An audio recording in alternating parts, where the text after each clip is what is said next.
jump into the gaming layout and we'll go ahead and get started.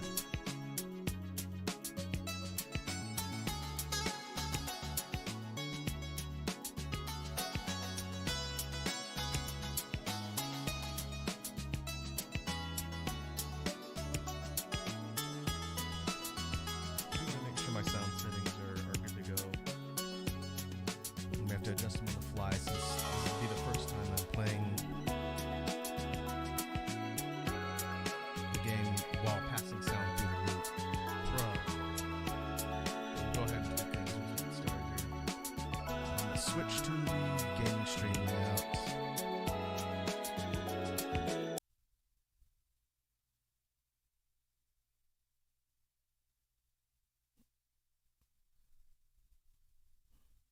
All right. I think we're good here.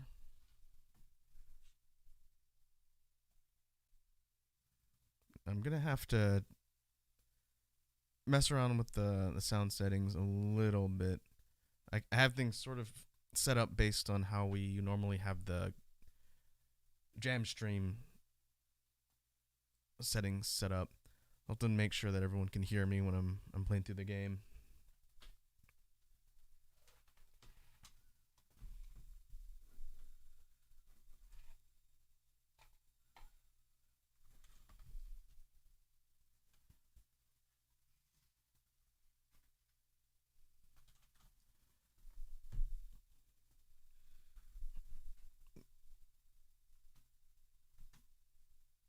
But to sort of kick things off, we're going to be jumping back into Slither.io. This is the second installment in, I guess, what will become a consistently running series here on my channel, where I attempt to get better at this competitive game about snakes and balls. And every time I die, the challenge aspect is I have to create a beatboxing beat. And I guess what I can do is explain the rules, but I wanted to get the BGM set up first. So this is going to function a little bit like our drawing streams, where we've got live loop BGMs in the background. And for today, I did want to attempt to create something new that maybe we can use as a BGM track in the future. And I'll have that playing in the background, and then every time I die and have to create a beat, all I have to do is just turn the beat off or mute it and then turn it back on. So this time, unlike the last time we tried this, there won't be just dead silence while I'm actually playing the game. We'll have some background music that I can turn on and off. Let me get my headphones, and let's see if we can come up with a relatively simple but functional BGM track, and then we'll get started with the actual game.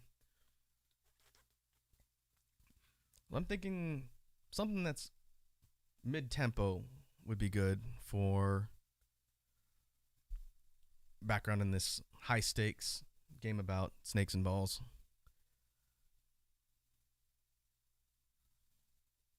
Let me see if I can set up a more like electronic sounding beat. I'm going to keep the settings in the middle so I can hear what I'm doing, and then I'll drop them once the BGM is set. That way it's not competing with my mic while I'm actually talking about stuff in-game.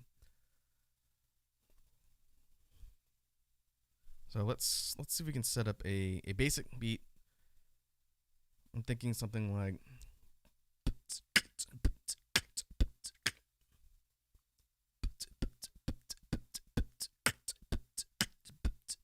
see, do you want to go faster? Let's see.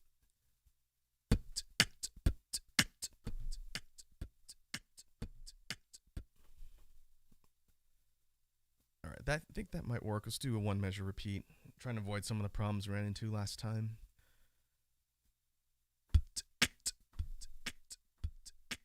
All right, I think that'll work. We just need to loop it cleanly.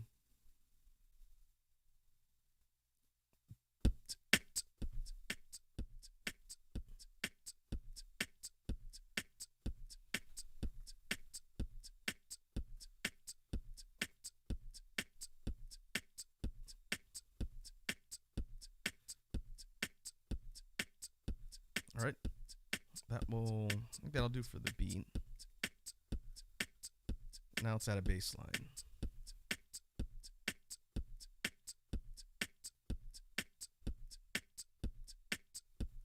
I'll go ahead and use guitar to bass. We'll do something simple. I'm thinking kind of a more kind of bouncy, energetic bass line that'll fit with the beat here. So let's see what we can come up with. All right, guitar to bass is on.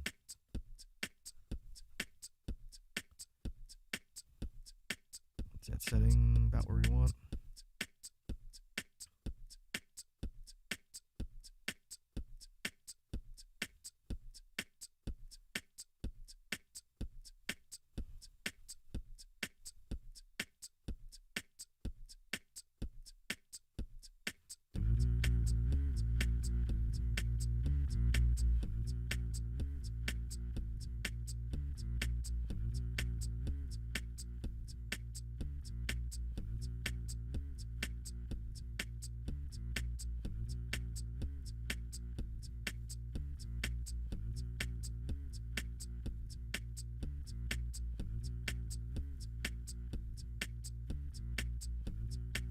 All right.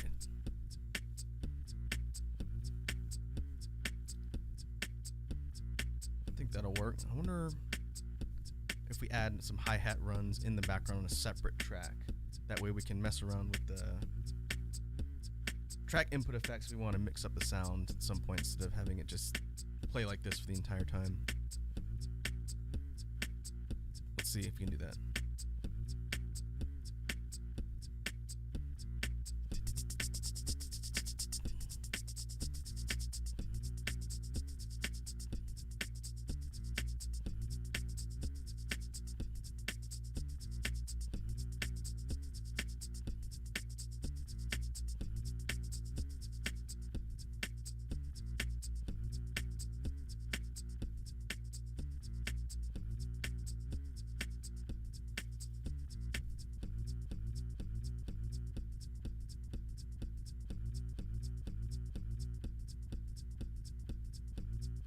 Maybe we can keep the effects off the bass line.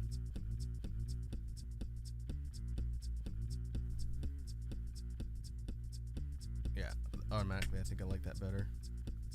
This would beat scatter.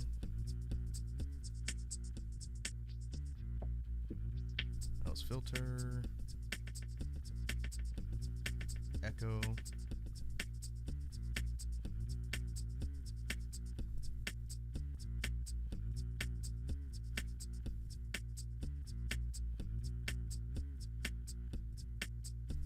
Slicer doesn't seem to do too much.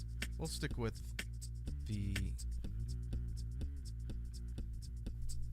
beat scatter for now.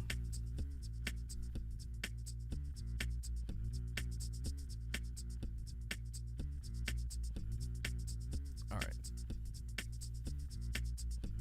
I'm gonna drop the level of BGM a bit.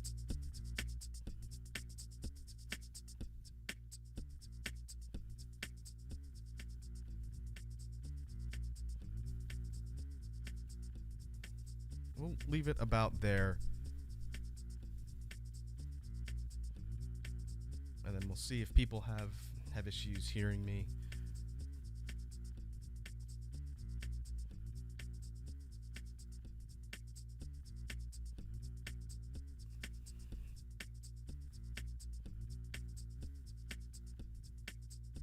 I think that'll be fine. I'm going to turn my feedback sound down a little bit. I'm just going to need to remember to turn this on and off whenever I make a beat after I die.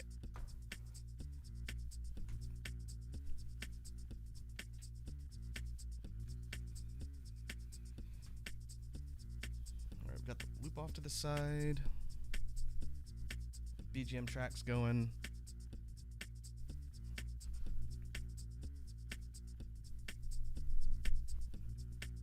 I think we're good to go. So before I get started and jump in and start playing the game, the rules for the beatbox challenge are fairly simple. Every time I die, I've got to create a new beatbox beat. That'll be just like last time.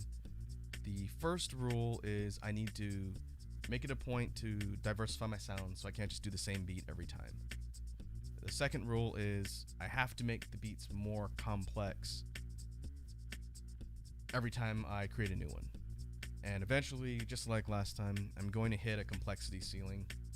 There'll be kind of a maximum complexity level I can do. And at that point, I'll just be trying to come up with something new using different sounds or different combinations of sounds. But until then, we're going to start off simple and then work our way up.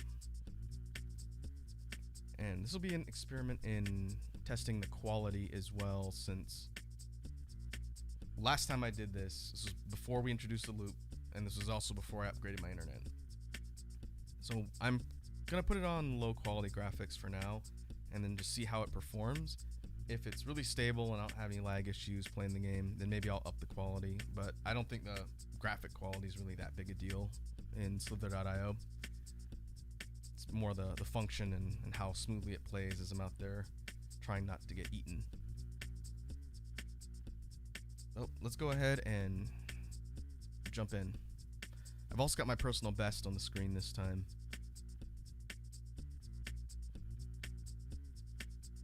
I think our best last time was about 14. So we'll see if we can do better in this session.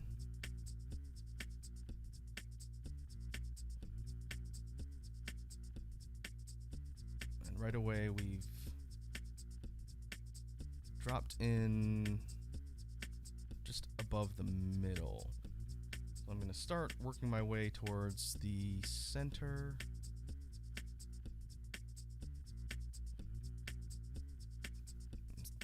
And then see if I can capitalize on some action.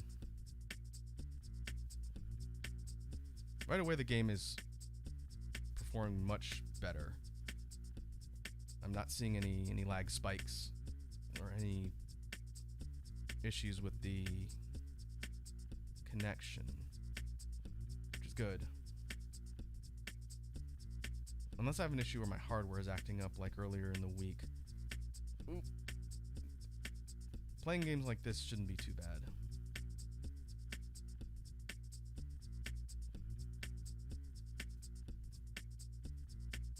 I think I talked about it a little bit on previous streams, but my connection speed after I upgraded it, the upload cap essentially quadrupled.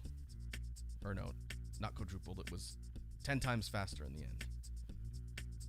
Which is pretty funny. Before I really moved to streaming a lot, I guess it was never intensive enough for that to be an issue, but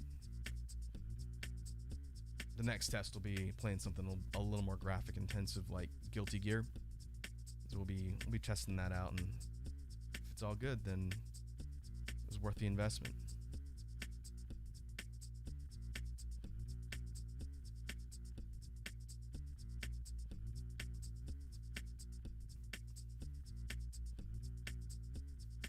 Alright, we're just about at the epicenter.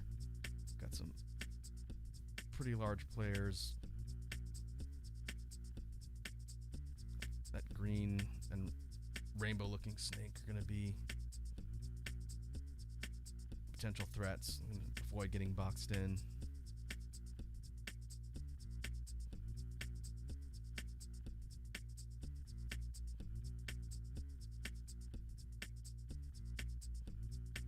Well, rainbow guy bit it.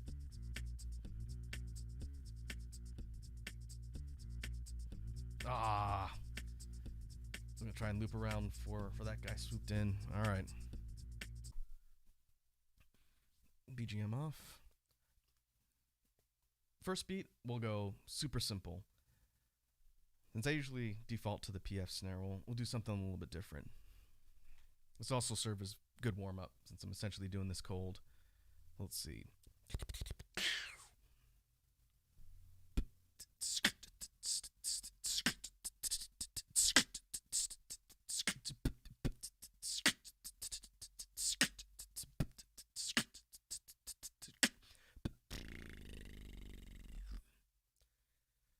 Nice and simple. Final length 1160. I don't think we even placed in top 20 that time. It's okay. That was warm up.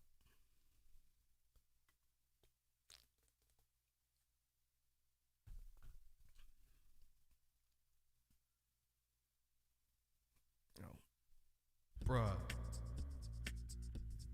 Remember to turn my BGM back on.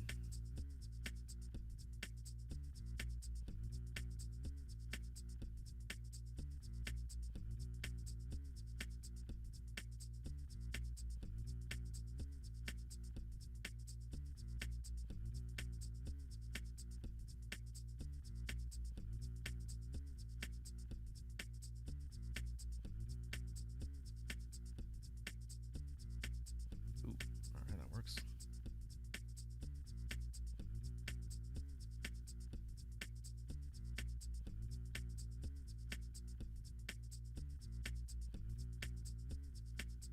Alright, that big gray dude in the middle. And, well, it's a big boy. A big chunker of a purple snake there.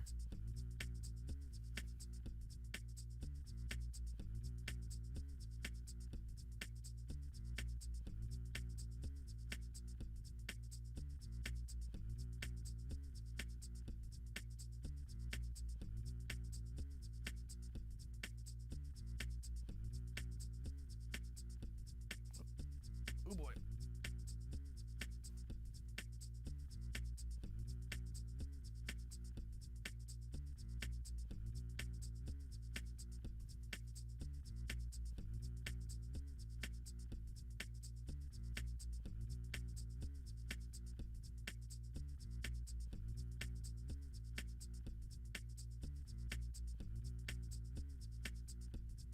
Alright. Currently it ranks 70. I forgot I can see it in the lower left.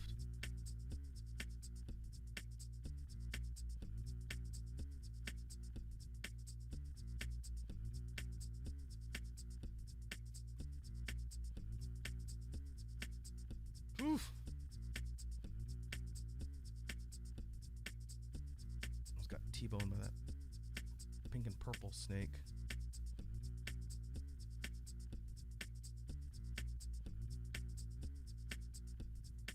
Alright, since I know I can see my personal best, I'll start putting it on the caption after this, next time I die.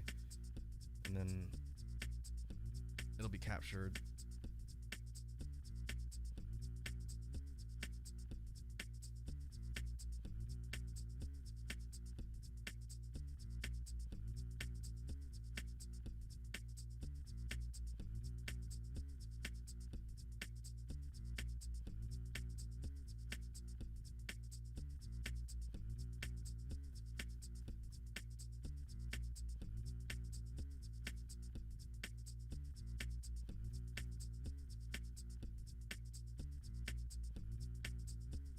See, we're just about at the complete center of the playing field.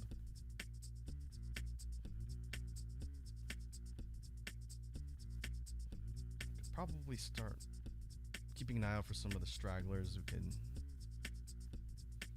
pick off, or we can wait until one of these big boys accidentally eats it and swoop in.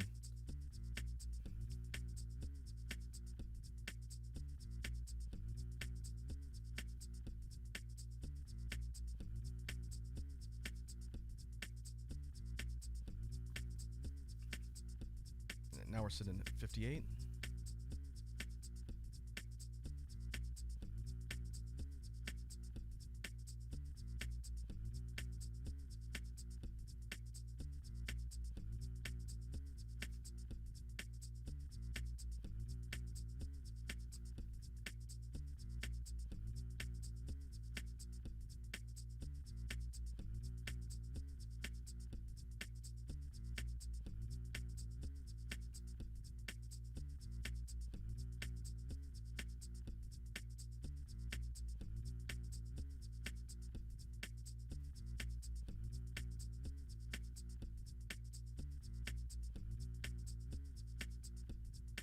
I'll look at green.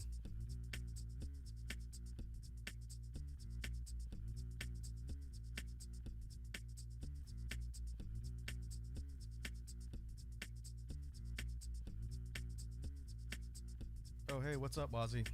Welcome to the stream. I am going to have to be very careful about when I read the chat playing this. But welcome to You Die You Beatbox and Slither.io. all about eating balls.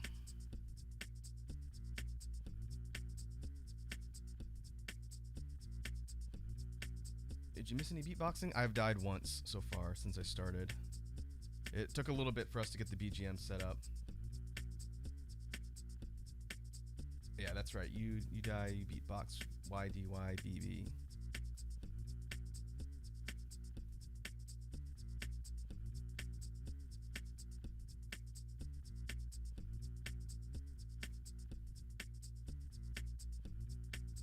Why I always eat balls? To be fair, this game and Snake Rattle and Roll are the only two specific games that I've played that involve eating balls and snakes, I guess. But this time it's competitive and personal. Currently ranked 38. We're trying to beat an all-time personal best of around 14.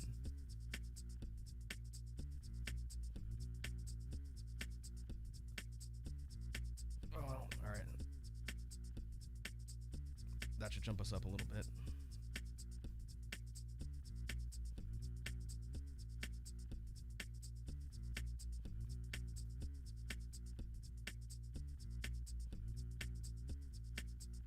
Rank 20.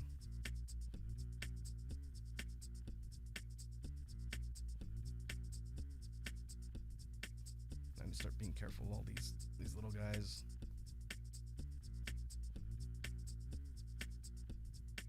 I was keeping my eye on the left red guy, and the right guy cut me off. Bruh. Alright, let's turn the BGM off. Remember to turn it back on. Still starting basic. Like I mentioned at the beginning. Oh, hey, Edward. Sorry, I didn't realize that you were commenting too. I just saw out of the corner of my eye about the beatboxings. If you're talking about the snare on the BGM, that is a K snare. It's an outward K snare. It's the...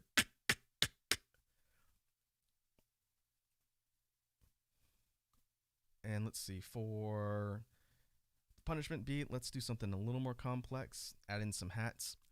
So how about something like...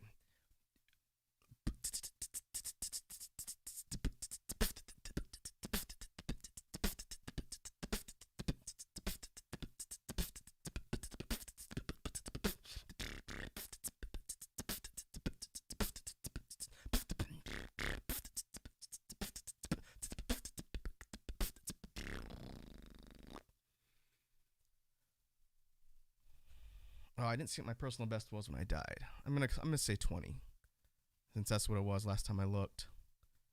Got a lot more things to keep track of this stream.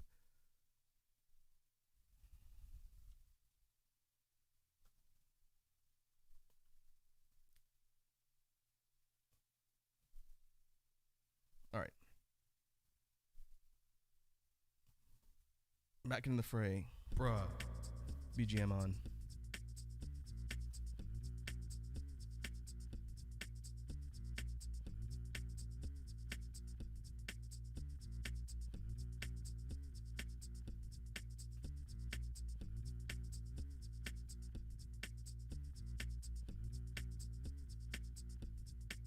Yeah, I don't know if you guys can tell just based on the broadcast, but the game feels like it's running a lot smoother. Even when I managed to get the bitrate down so that it wasn't lagging, it still looked a little bit choppy last time we were playing this. So I'm thinking we shouldn't have any issues connection-wise. Knock on wood. Still not thrilled about having to move the previous gaming stream. That's a good question, Edward. My ranking's in the lower left. My overlay's covering it, so you can't see it. I may create a custom overlay for this game. I don't play it often, so that's why I didn't do it for today. But you could see a little bit of the white text creeping out to the far left of the little pop-up that has the name of the game I'm playing. It's right there. the actual number is just to the right of that section that's obscured by my overlay.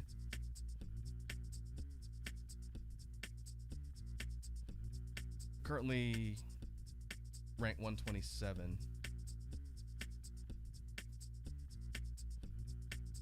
Yeah, if you guys want me to edit it for next time so that you can see the ranking and then don't have to rely on me telling you, I can do that. It's not a big deal. Wazzy, latency set to ultra low again. I think it's coming in pretty close to when you guys comment. I'm not watching the chat constantly, so if you have like a minute or so delay between when you post something and when I respond, it's most likely because I'm not watching the chat constantly, because when I do that I die. But the latency's set low. And it doesn't look like it's got a noticeable delay today compared to some other days. Whew.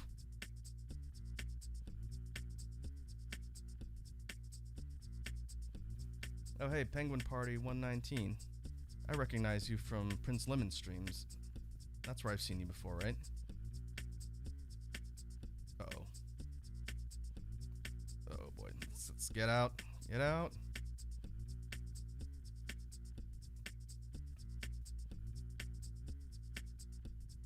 Yes, Wazzy, that's true. You guys probably benefit more from me dying because that's better content. That's motivation for me to not play it safe in this game and just be a pansy and hide and not try and get in on the action. But I'm not good at Slither.io. I really need to brush up on my game and get better at some of the strats. But that's why we do it. Yeah, Penguin Party, welcome.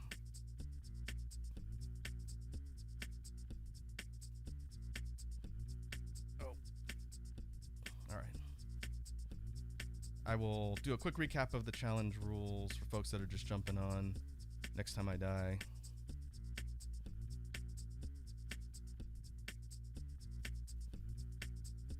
Currently ranked 26.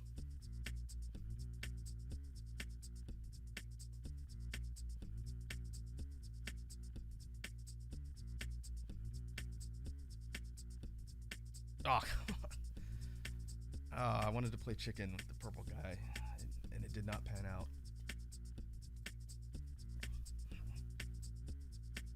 Alright, BGM off. Okay, real quick. Yeah, pro strat, don't die. Thanks, Wazzy. I will remember that for the next one. Clearly, I did not execute properly, and thus ate it before I even got out of the 20s. Alright, so to recap, beatbox challenge rules are fairly simple. We're starting off simple beats, and every time I die and have to do another one, I have to mix up the sounds I use and go for a more complicated beat up to a point where I'm going to reach kind of an event horizon for complexity. And I need to do my best to not repeat stuff, so that will be the two main rules that are in play that we've done before. And let me know how the sound setup is, since I haven't used the loop for this before. I think I've got it mostly dialed in, but let me know if one, the BGM is too loud or too soft, or two, if my sounds are too loud or soft on the mic. So let's see, we move on complexly. Let's add a little bit of bass to our sound mix here. So let's see.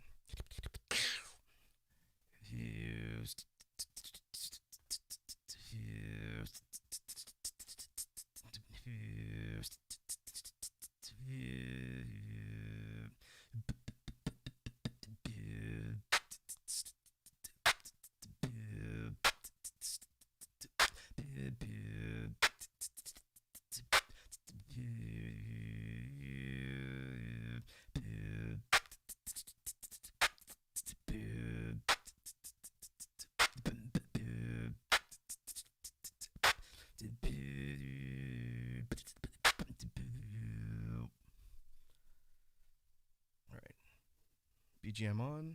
Bruh. You guys are gonna get the bruh button every time because I'm just hitting the start and stop all on the loop. And it's the last track. bruh. All right, 31.98. I could do better.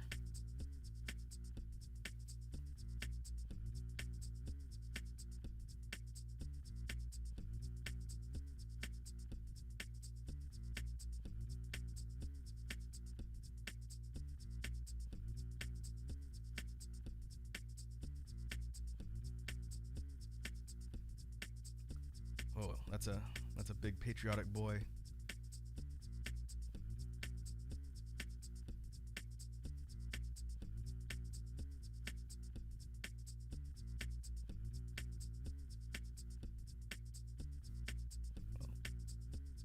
I need to watch out for that. Oh.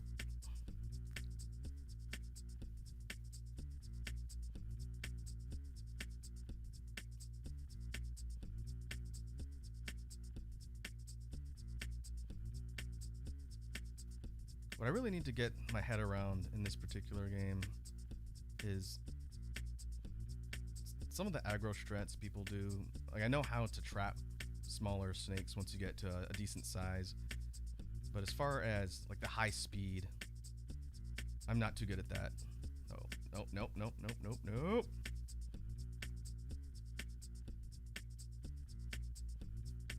I should make an actual bruh beat one of these days. It's not a bad idea.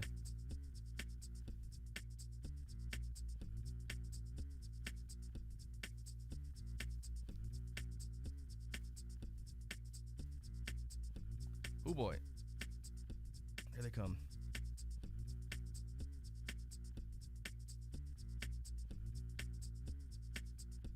And maybe next BGM brainstorming stream we can think about a good like meme type beat that we can make with the bruh button.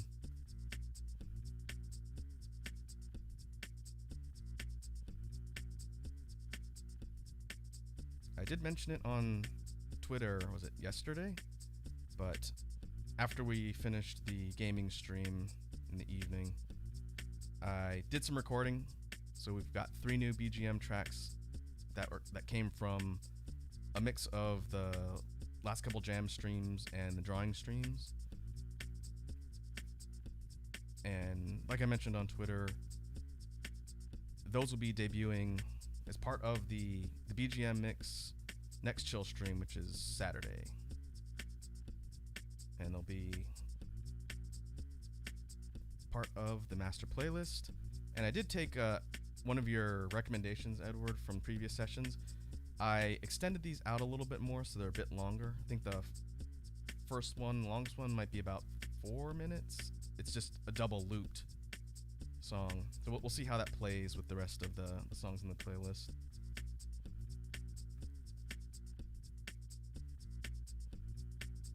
And I am looking forward to the chill stream this weekend. We'll be doing tier lists again, but for the first time here on the channel, we'll be doing food. I won't say what specifically since I'm still getting them together. Oh, nice. But we'll be doing a tier list based on food. So if that sounds fun, then make sure to tune in this weekend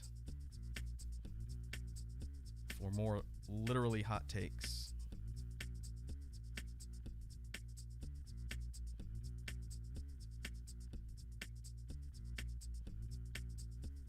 Also, I don't think I've mentioned it since it doesn't really come up super often on stream, but for things like the chill streams and the tier list stuff that we've been doing, if there's anything you guys see on the tier list site that you want me to rank or you think would be fun to talk about, send them to me. Either link me in the comments or ping me on Twitter and say, hey, you should check out this tier list, and then I didn't even see what my record was, but that was a bad time to look at the chat. All right. Wazzy, how do I come up with the track names for the BGM beats? If they're ones that we do on the jam streams where I'm taking comments and input from you guys, usually I'll pull the chat and say, what would be a good sound for this? As long as it's not something, really inappropriate or whatnot, then that's what I'll choose as the title. And when I record it and set the file information and everything, then that's what I use the title.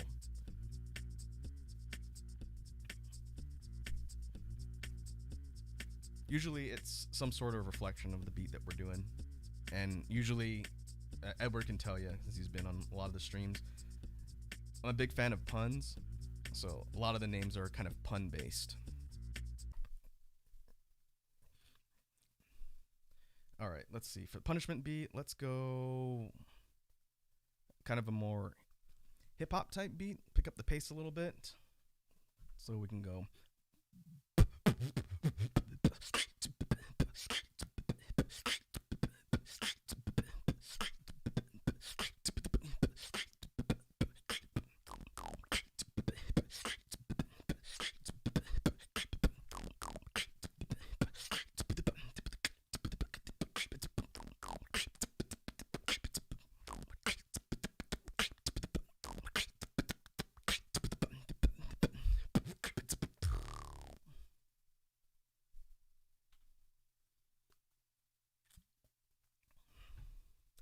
That's right, Edward. Pun in brackets, punishment beat. All right.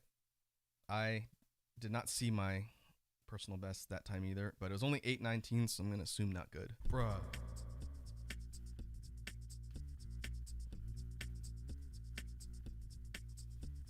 Let's see if we can do better.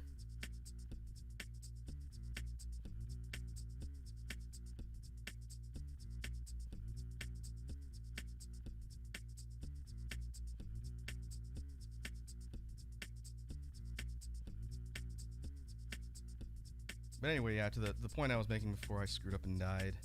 For chill stream content specifically, I've got a bit of a schedule and plan for the gaming stream and art stream stuff that we do. But for the hangouts and chill stuff, specifically tier list 2, I'm open to suggestions. Okay.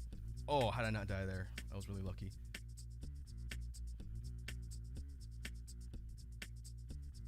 Thanks for the encouraging words, Penguin Party. I'm going to try and bring the pain, but talking and focusing on balls is not easy.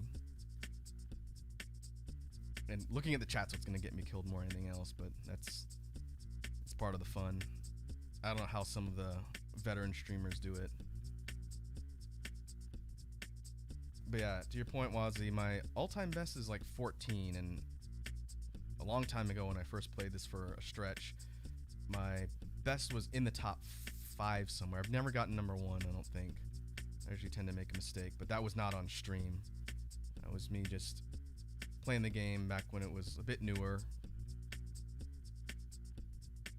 So we're going with all-time personal best from the last session of around 14, but I'm only keeping track of what we do today. That's where the caption on the layout's from. I think we can get in top 10 if I'm really careful and don't do anything stupid.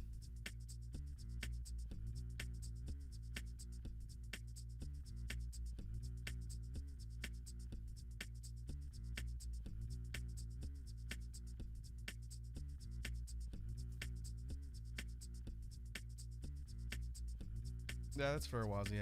I could see how co-hosts would be good for helping monitor chat, so you can focus on what you're doing.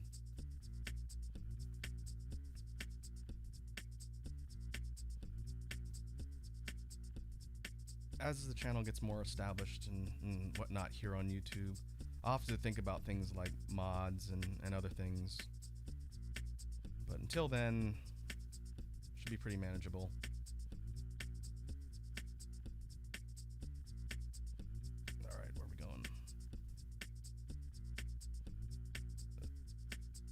Rainbow gummy worm looking guys. He's prowling. Let's not get trapped.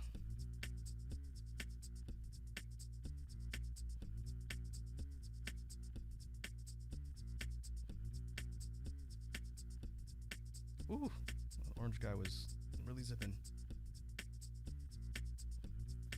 I wanted to cut off that red and white snake. 871, yeah, that's gonna be pretty low. Sadness. Yeah, Wazzy, that's another thing that I want to do some more research on. So there's a couple things, just so you guys know. I know I don't really talk about the back end stuff for my channel very often, but a couple things that I want to get set up at some point. I just haven't figured out the best way to do it. I want to do emotes and other channel unique things for folks that are subscribed and whatnot. I think that'd be really fun. I just have not really done too much research into how it works on YouTube, and then I need to figure out how to actually do the emotes. I can do them myself, but one thing I'm thinking about doing, I haven't had time this last couple weeks, but I'm thinking about getting in contact with some artists for some commission work. There's a whole bunch of stuff that I want to do. Um, I want to commission some title cards for some of our dedicated stream types. I want to definitely get emotes going. I think that'd be pretty fun. There's a whole lot I want to do. I just have to work through my list. But we'll see how that goes. All right, punishment beat. Let's see, we did hip hop.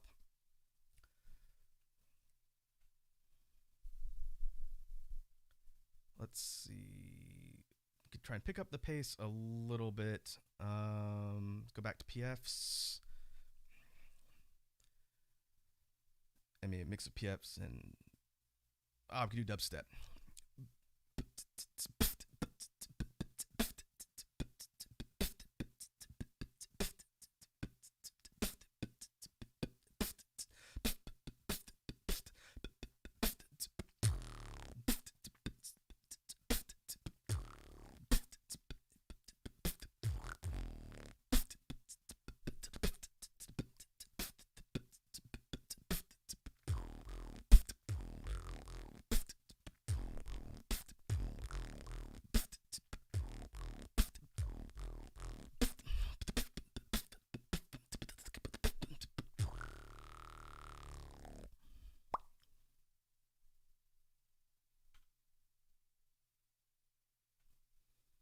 YouTube's the same for both stream and posting, so you have to be monetized for super chats.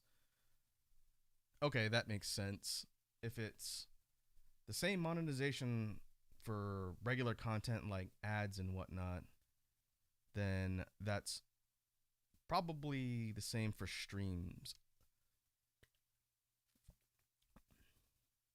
Before I started doing VTubing, I was pretty intimately familiar with the policies that YouTube has around regular just YouTube video content monetization. Can't say I'm a fan of some of the requirements that they have in place, since it's difficult for smaller content creators unless they blow up really quick. But I'll have to take a look at that for streaming.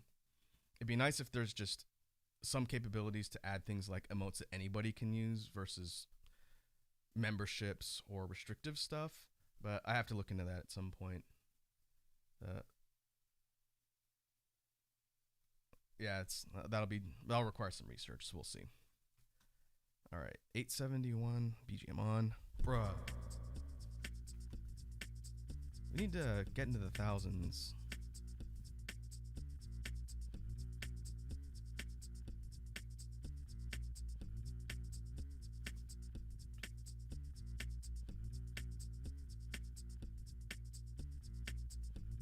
Yeah, I hear you, Wazzy. The YouTube streaming side is sort of a different beast. I think I talked about it a little bit on previous streams, but I do have experience streaming on Twitch in another life. My deal with them isn't so much their platform. To me, what bugs me about Twitch is that their enforcement of rules and policy is a little bit inconsistent. And if you know anything about what gets a lot of viewership on Twitch, you could probably guess certain examples about what I'm talking about. Between that and the DMCA risks for music-based content, that's the main reason why I decided to start streaming on YouTube instead. The reality is you'll deal with platform challenges no matter where you go. But because I plan on creating regular YouTube content, and I've started doing that with things like the Guilty Gear Gaming series, and I've got some ideas for some other stuff too. I'm gonna be putting stuff on YouTube as a main platform anyway, so learning that aspect of streaming is why I set up everything here on this site.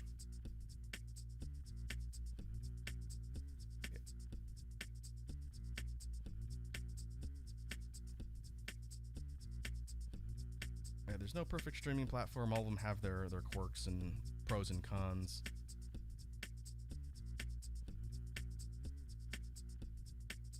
Edward Beatbox plus hot tub stream.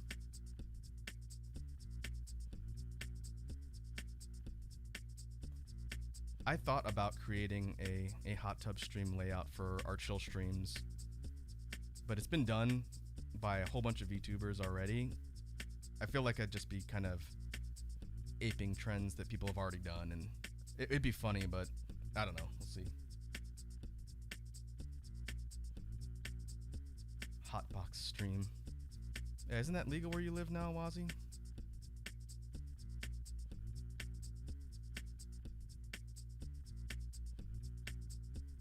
All right, we're kind of removed from the action. Let's jump back towards the middle. See if we can get something going here.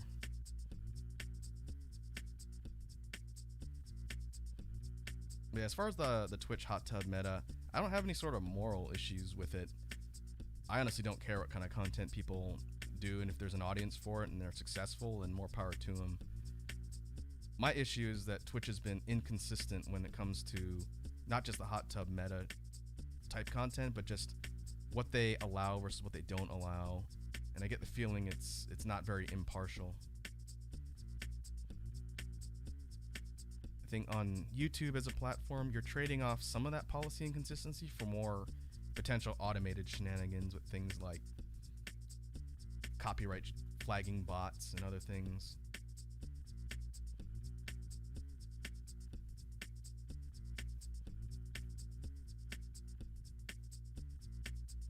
The real test will be if I ever get flagged for oh boy, for content violations for my own music stuff that I've been starting to create.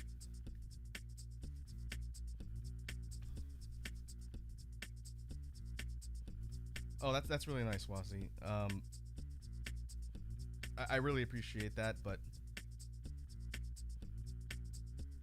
for now, all you have to do is just come hang out from time to time.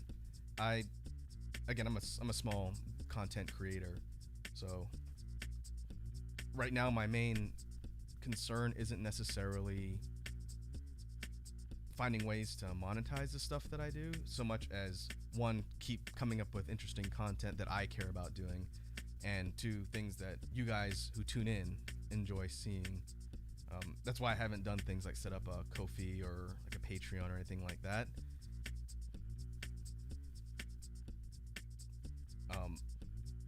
I guess the only real thing in the meantime, if you really wanted to support, would just be to signal boost the stuff I do. And again, you can do that if you want. I'm not saying you got to go out and tweet every time I go live, or you don't have to do anything like that if you don't want to. But really, just hanging out and engaging with the folks on stream and whatnot is really good enough. And if I end up branching out into other avenues, then I'll communicate that out as well.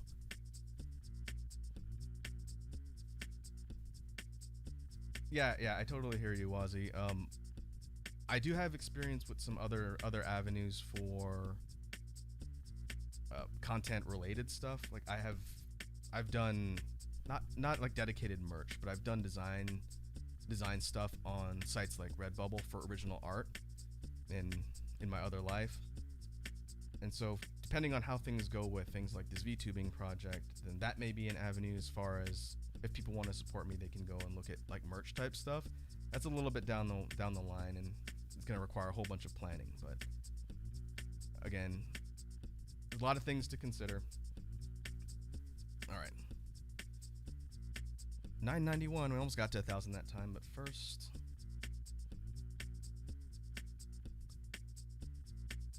we got a punishment beat. Yeah, that's right, Edward. I'm not used to having people even offer to throw money at me, so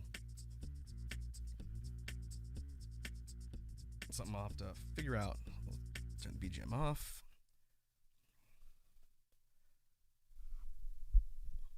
All right, let's experiment around with some drum and bass. We could take the beat we started messing around with in the last jam stream, which I'm still mulling over how to fix that bass problem. It's on my list. But if we try and go for some speed, I do need to practice speed. You could do something like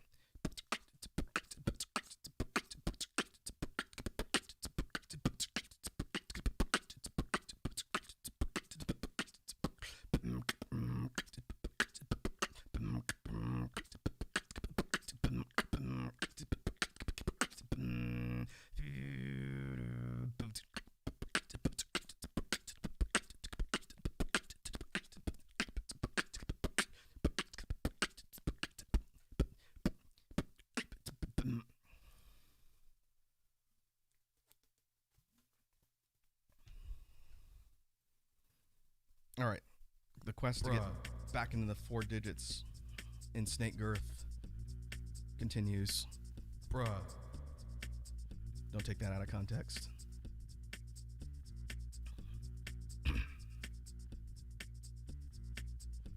Oof.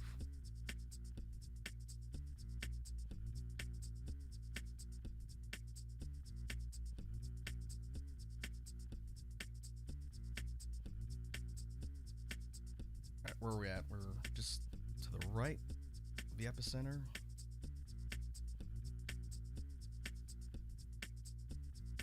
Oh, come on. I didn't even look at the chat that time. Bruh.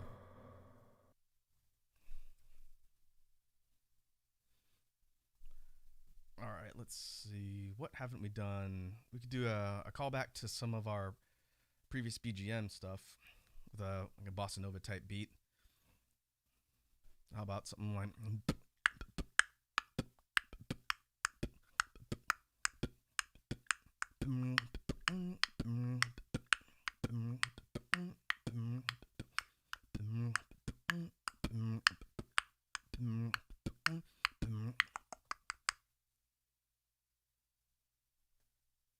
Yeah, you're right, Edward. The whole stream is context. The story of my life. Bruh. Actually, let's mix up the BGM a little bit for this one.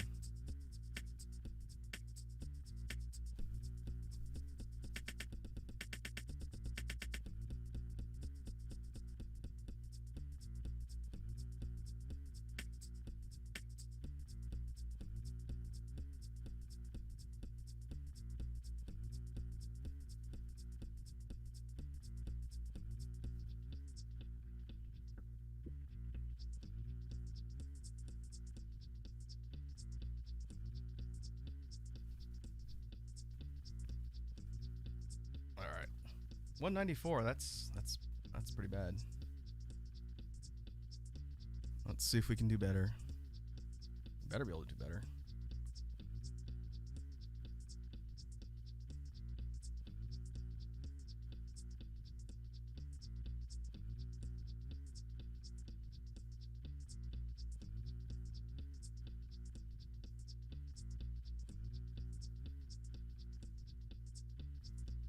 Another thing that I can do as we sort of proceed here is I can jump to some of the other tracks stored in the loop station to dig up some BGM we've done from previous sessions as well.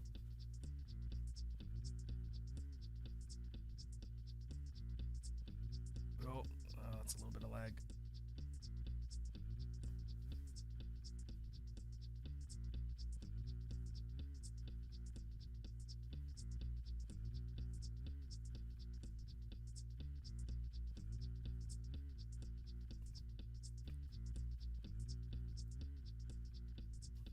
Just to off to the side of the middle. Well, I'm gonna make my way up there.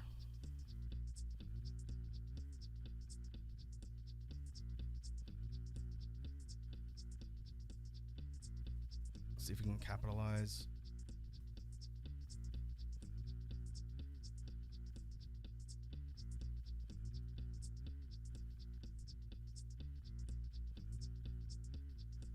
Oof. That Gonna back down there.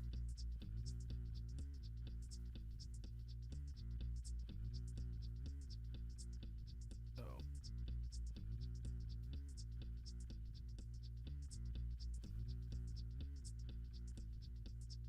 Ooh. That was a big one.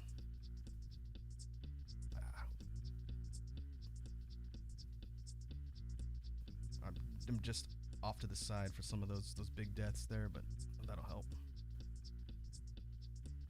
Rank 67.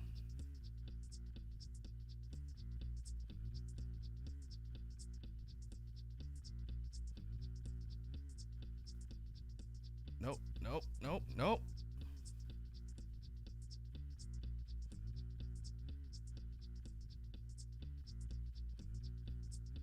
Have I thought of any other games that I could do a You Die You Beatbox with?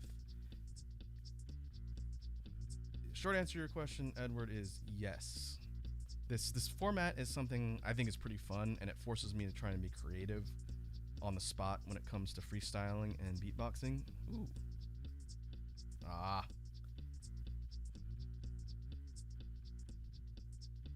It would have to be something that's got a fairly fast pace to it. Oh wow, that would have been good to be on the other side of.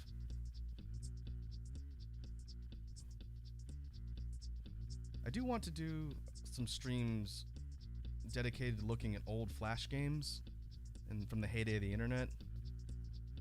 I think if I were to do that, I'd want to work in some sort of challenge aspect like this, where, you know, if I play a game and die just like this, then I gotta do a beat. No, Wazzy, if I did Dark Souls, I would be doing nothing but beatboxing the whole time.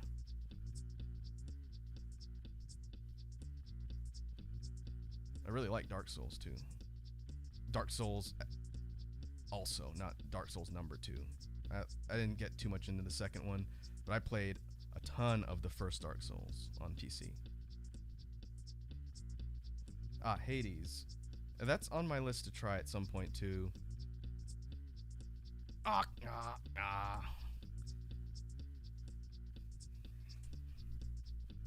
I will definitely keep that in mind, because I know Hades is a roguelike type game.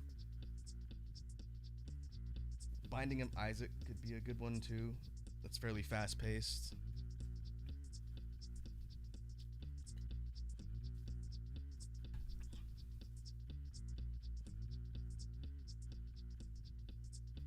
Alright.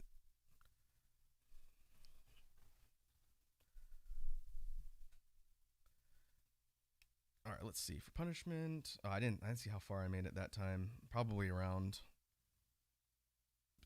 50s, maybe less. 1093. Made in the thousands that time.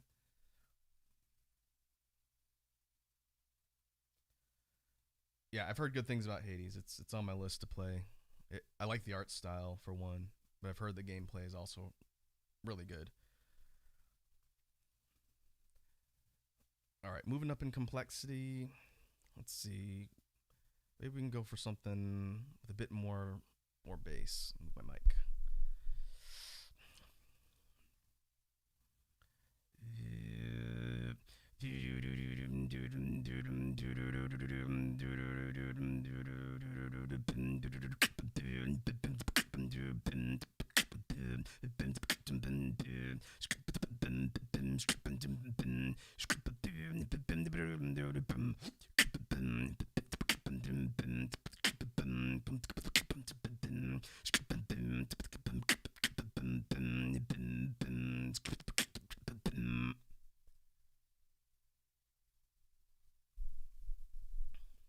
Crypto the Necrodancer. That's another good one too. I've demonstrated that I'm only passively good at rhythm games, but I've always wanted to try that one. It's got a pretty cool soundtrack.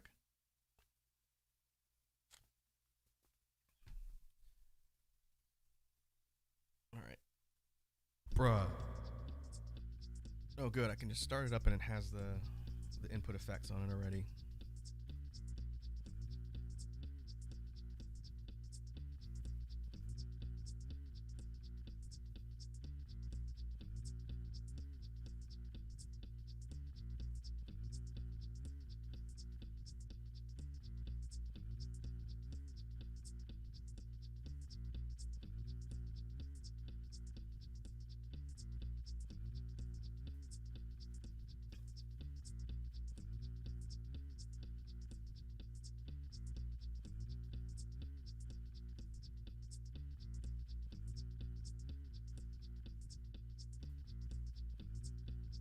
See, that's the thing, Wazi. I'm decent at rhythm games when I'm not having to talk and perform at the same time. My ability to multitask is tested a lot more when I'm streaming. So for things like Nocturne and turn-based RPGs and whatnot, that's not too hard. But when I have to focus and actually pay attention to things and react quickly, doing that while talking and reading chat is why I'm not good at rhythm games in that regard. If I'm doing nothing else, then I'm pretty decent at them. I used to play a lot more back in the day. All right, 219, still not the worst, but still pretty bad.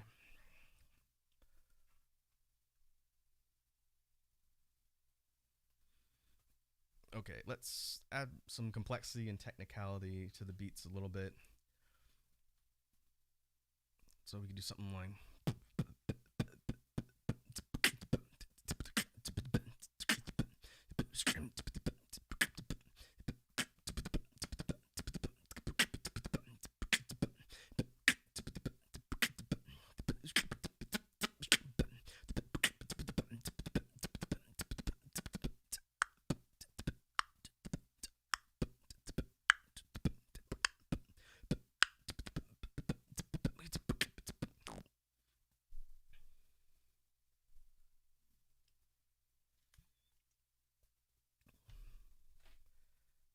I see, Wazi. I don't know if beatboxing counts as traditional musical talent, but for me personally, again, my ability to multitask a lot of complex things at once is what hampers my ability to do things like rhythm games on stream. I've done Friday Night Funkin' before, and that one was fairly fine because I could kind of look back and forth the chat quickly. But for some of the more complex ones like Muse Dash or probably Crypt to the Necrodancer, I don't think I can get away with kind of dividing my attention without sucking, but we'll see. I guess the real point isn't to be good at the game so much as to entertain you guys with failure. Bruh.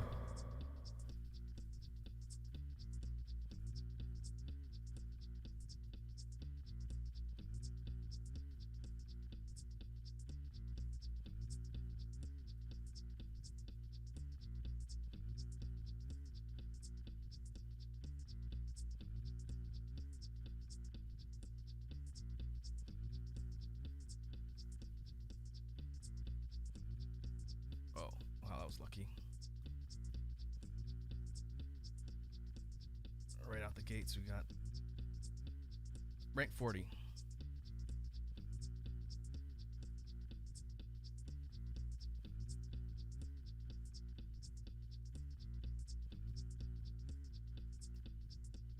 $36.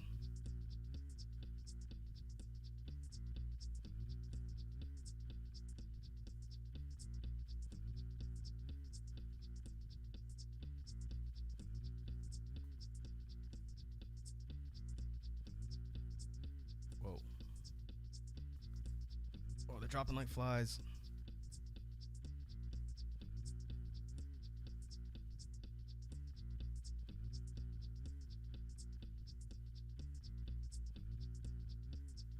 All right, rank 19. We've beaten the current personal best of the day.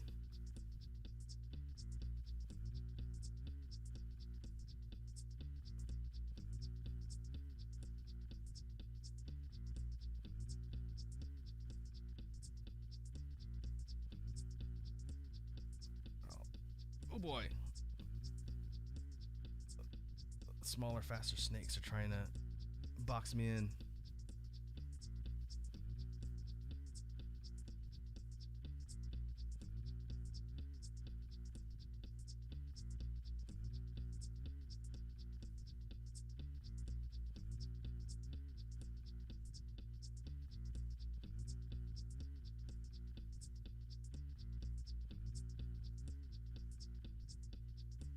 All right, rank 15.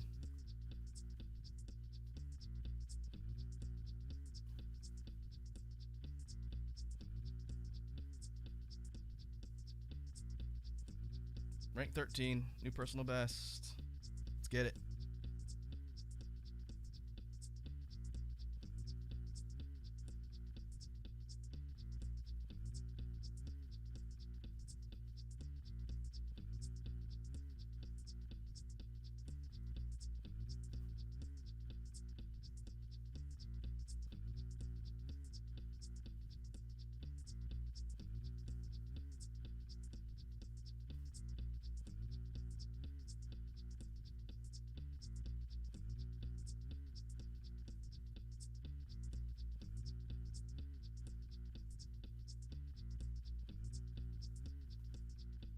Rank 12.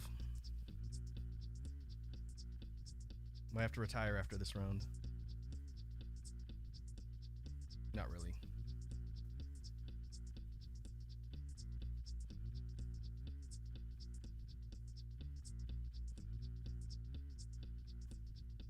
Let's see if we can get top 10.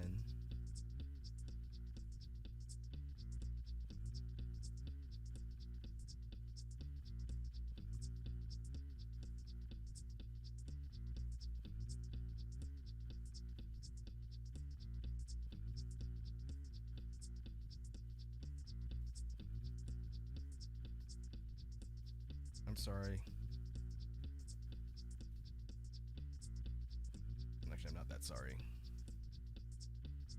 See if I can actually get the kill without screwing it up. Oh. Oh, come on. All right. Fine.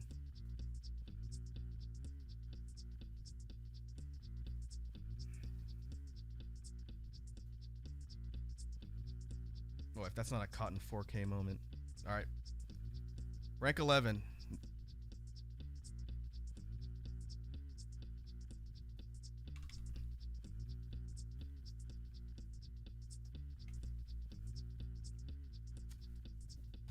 Bruh.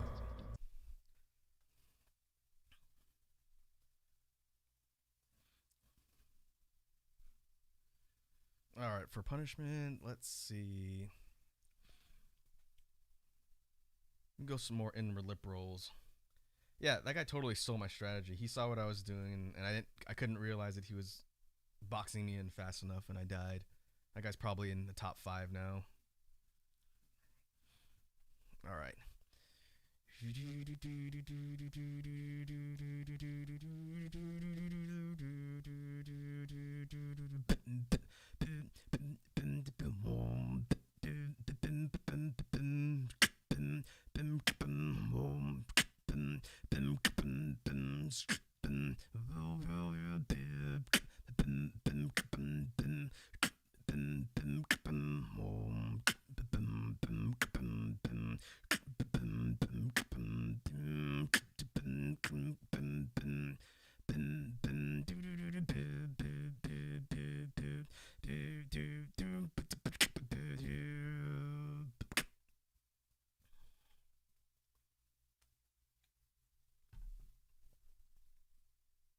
Bruh.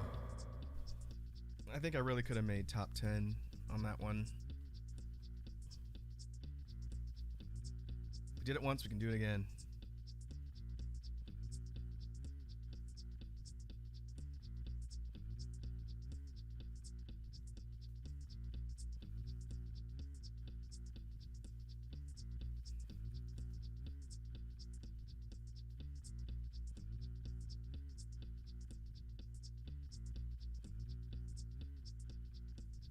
Oof.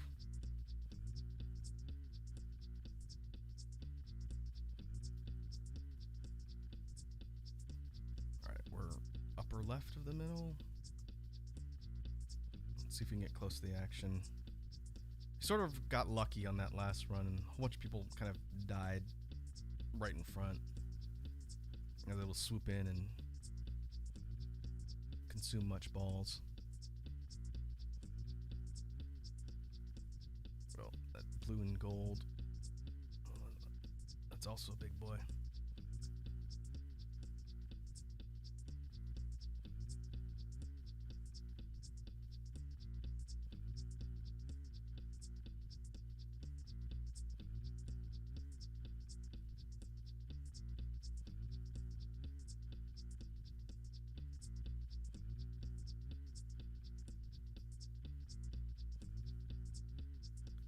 Yeah, buddy, I see you.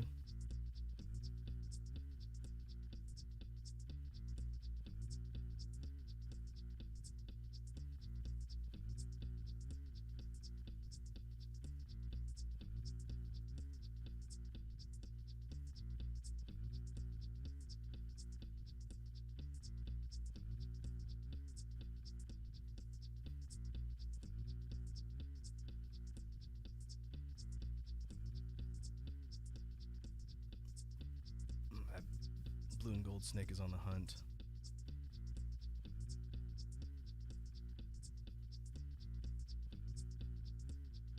I'm gonna make my way closer to the middle. See if we can start climbing.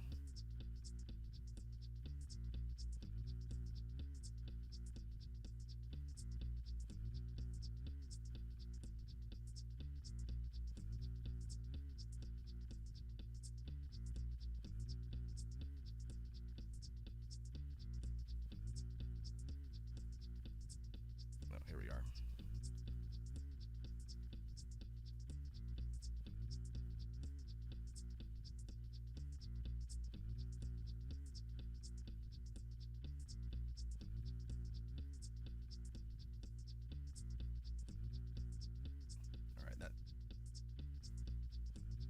Let's try and stay outside green there.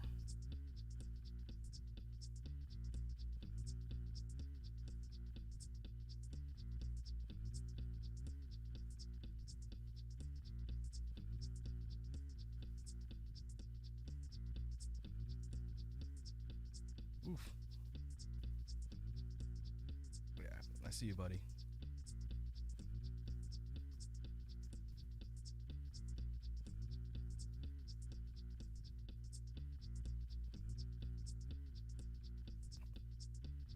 Nice. Give us a boost. Rank 103. Still pretty low.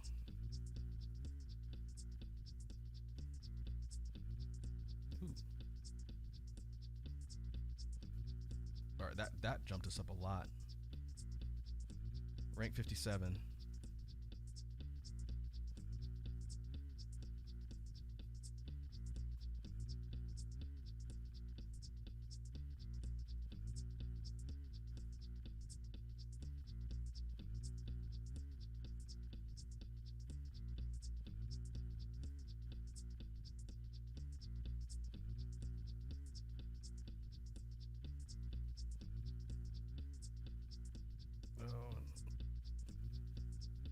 Oof. Wow. How am I not dead? Oh. Alright. Rank 28.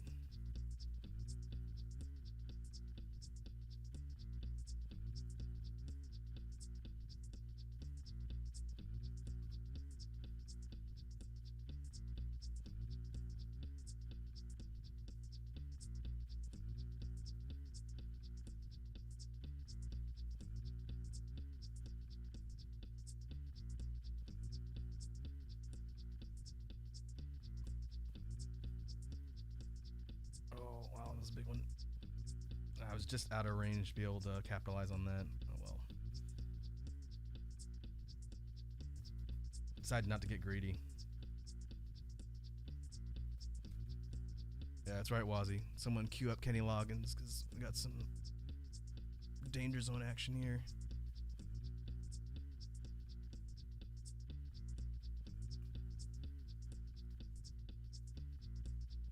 Alright, 21.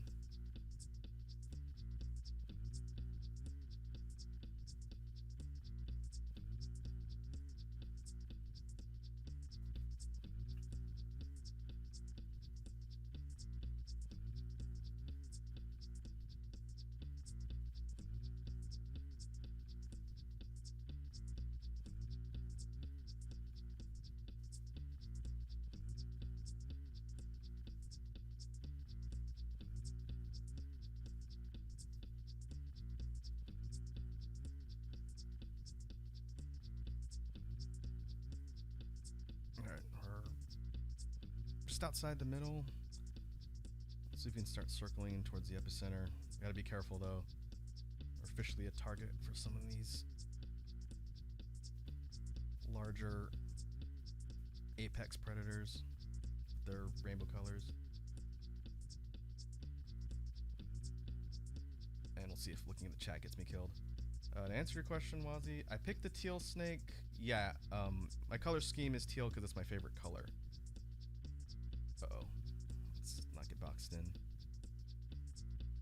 I may look into mods and get some of the funky little attachments that you can see, but yeah, teal's my favorite color. That's why I chose this color snake, and that's why my layouts, like my stream schedule layout and a lot of my stuff are teal. I've never studied color theory, so despite it being my favorite color, I always have to remind myself to not come up with really funky or ugly color schemes just because, you know, I have a favorite color preference.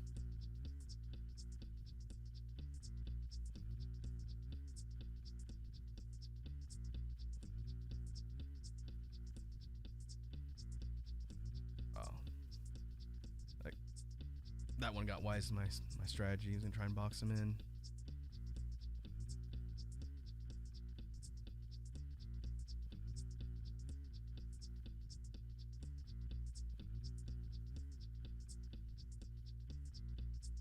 Gotcha.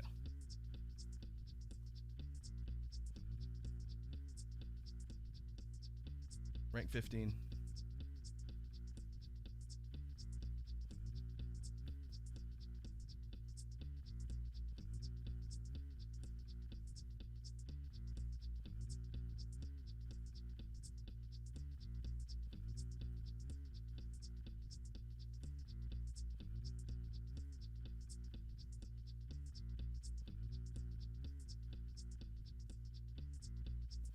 Hey man, it's a snake eat snake world.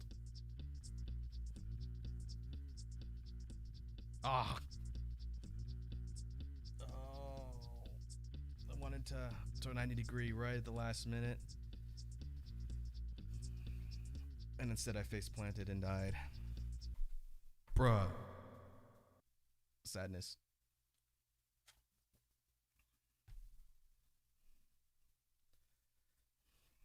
Alright, punishment beat. One thing I've been practicing that I haven't really talked about on the jam streams for beatboxing stuff, I've been working on what's some techniques called inward drags. And I'm not going to go into the mechanics too much here, but they're basically techniques for doing error exchange and control when you're doing beats. And they're pretty handy for, one, changing up flow and variation in sound, but also allowing you to breathe while you're doing some more complicated things. So I'm going to practice a couple of the inward drag patterns that I've been doing. We'll see if I can actually do them successfully here since they're still relatively new. But it'll be based on kind of the semi-dubstep beat, which is the type beat, but it's going to add the breathing in between, so it'll be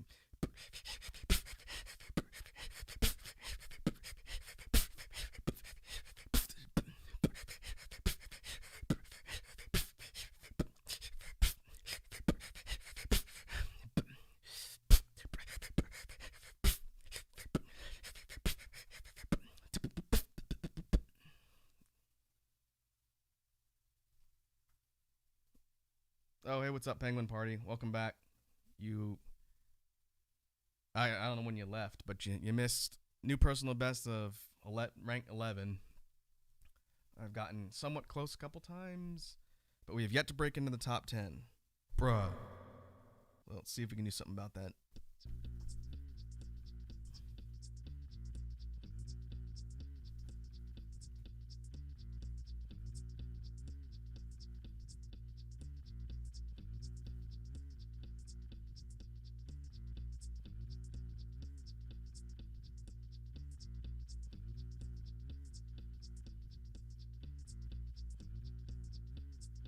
I think after I die this next time, I'm gonna switch BGM tracks. We'll go back to some of the old ones from our jam stream sessions, mix things up a little bit.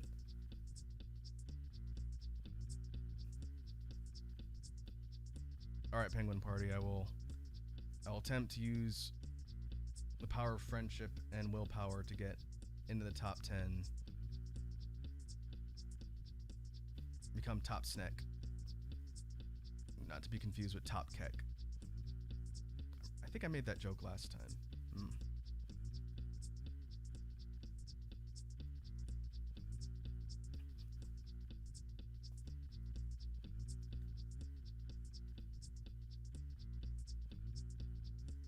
Alright, we're upper right of the epicenter. Alright, let's try and get closer. See if we can capitalize on chaos.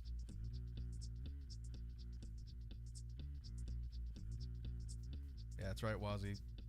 Lend me your energy. Whoa, whoa, whoa, whoa, whoa. Ah, come on. Greed. Greed was the problem there. That was a lot. That was a lot too. Someone made out of that. In much better shape than me.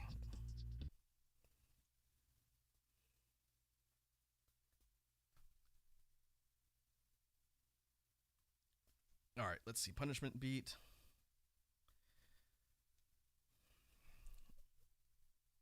Yeah, that's right. Bad energy.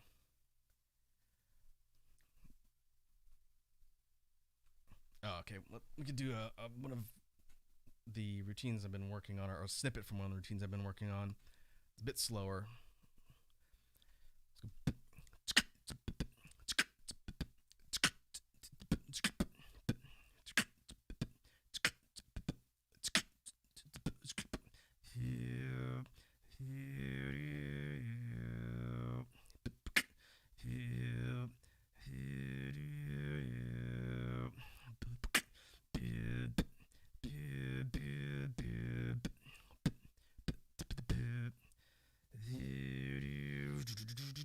Sneaking through the shadows.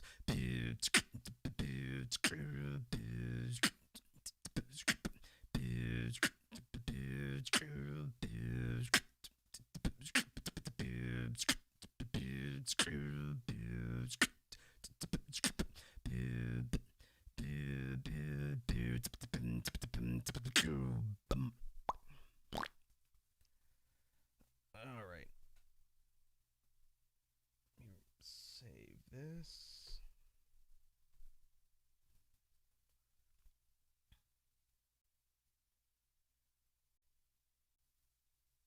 No, I need to start labeling these tracks so I remember which one's which. Give me a second to figure out which one I'm looking for. 30?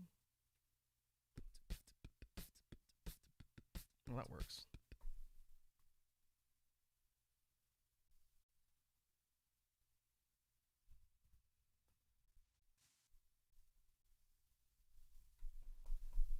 I need to reset my mic settings. You guys can still hear me all right? Right? All right, let's get this one started.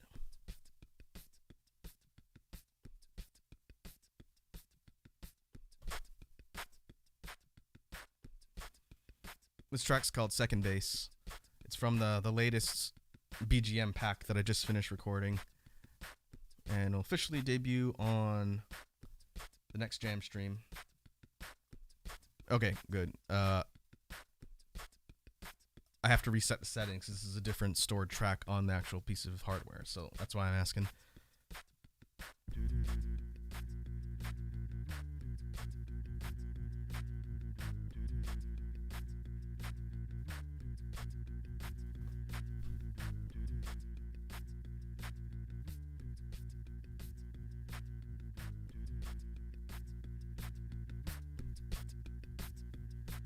Bruh.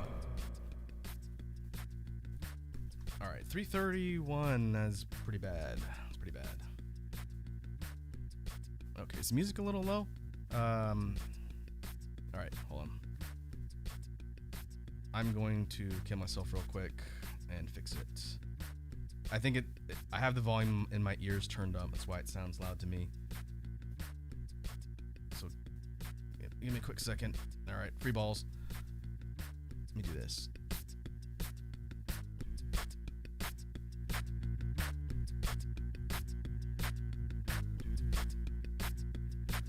All right. How's the background music sound now? I raised it up about 20%. Can you guys still hear me on the mic with it this loud? I'm hitting yellow on OBS in the audio readout. So as long as it's audible, we'll keep it on this track for a while, so I shouldn't need to adjust the settings again for a bit. But I did die, so you guys get a free beat. Alright, thanks Penguin Party and Wazzy. I appreciate you guys giving me feedback on the audio. Alright, let's see. Go back to some BGM snares.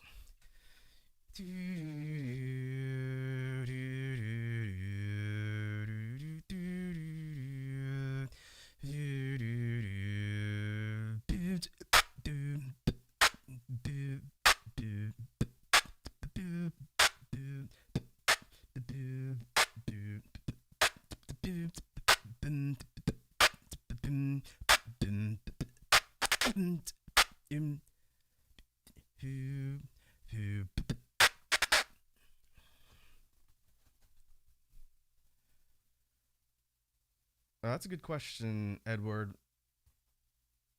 Are they going to have the stems? You're talking about just the individual components and tracks that go into the actual BGM themselves? That's not something I've really thought about, because the short answer is I wasn't planning to, because when I record these, I record them basically in one setting. I don't record them, the individual components separately like you would in a studio. I basically have the loop hooked up to my computer with the audio recording software I use, and I quote-unquote perform the whole routine for the loop with all the different tracks at once. I don't record them separately and then layer them together. And as a result, I don't have a way to break it apart without re-recording the whole thing. But if that ends up being something that a lot of people want, then maybe I can think about it, because I do have all that information stored in the loop, but it's not recorded that way. So I'd have to go back and record, just the basic percussion line for one, just the beat, the bass for one, and sort of make sure it syncs up. But it wouldn't be hard. It might be a little bit tedious and time consuming, but it wouldn't be difficult. And all of the stuff that I've put together for the BGM collections that we've got are all on the loop, and I have access to all that stuff. So that could be something to think about. If people want to take components or whatever from the loops because they want to remix them or use them to make things out of, I wouldn't be opposed to that. I would say if that's something you guys are interested in, just let me know. Especially if, let's say, we spend some time on stream writing a BGM track and you're like, oh, I really like the bass line for that one. I think it'd be cool to use in something else. Then let me know. And when I sit down to record the final BGM track, then I can do like stem recording at the same time. So, yeah. Just let me know. I wouldn't rule it out. All right, where are we going? Bruh. Yeah, that last one didn't count.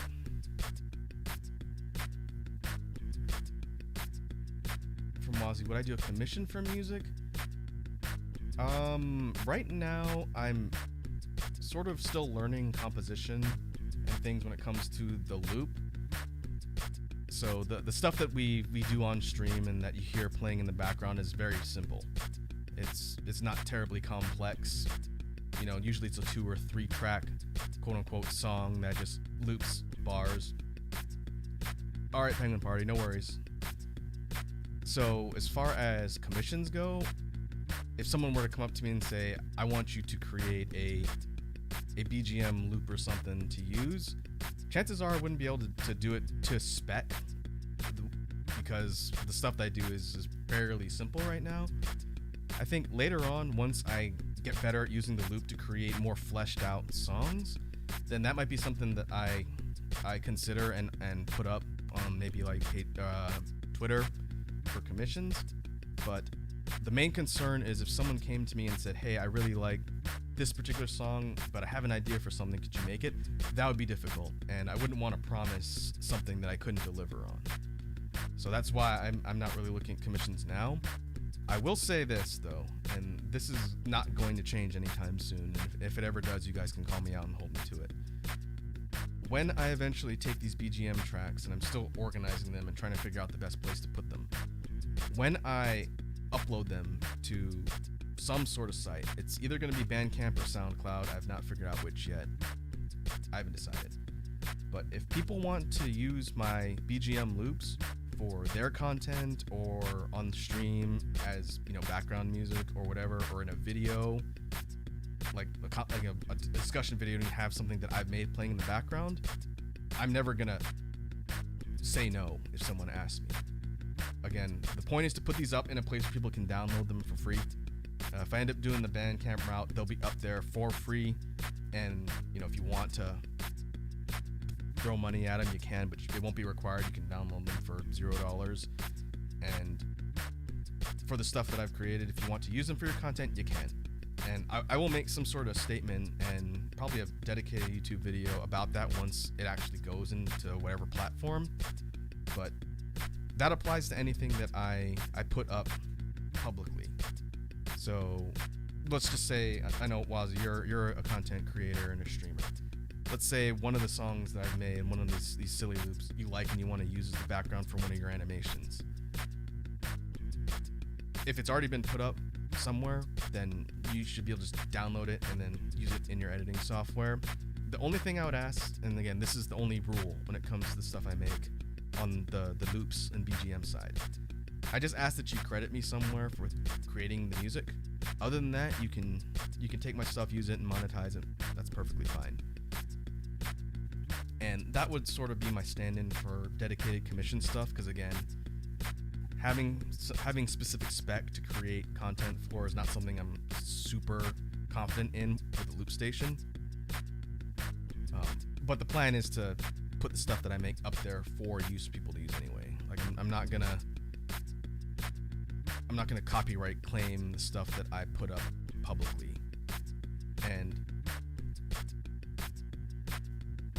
And also, this is kind of a funny thing since we're talking about platforms. I know I'm sort of not in the game at the moment, but I did want to talk about this seriously. I'll know that I've officially made it on YouTube as a content creator when fake companies start creating copyright claims for my BGM loops, since that's probably going to be the most likely thing that they would do that for. Obviously, I'm very small. I don't have a big base of subscribers or anything like that, so it's not likely. But I'll know that I officially quote-unquote made it when some shady company tries to claim the stuff that I make using my mouth and a piece of hardware plugged into my computer. That's when I'll know I've made it. But to your point, Wazzy, yeah, I appreciate the need to support and, you know, support the stuff that I do.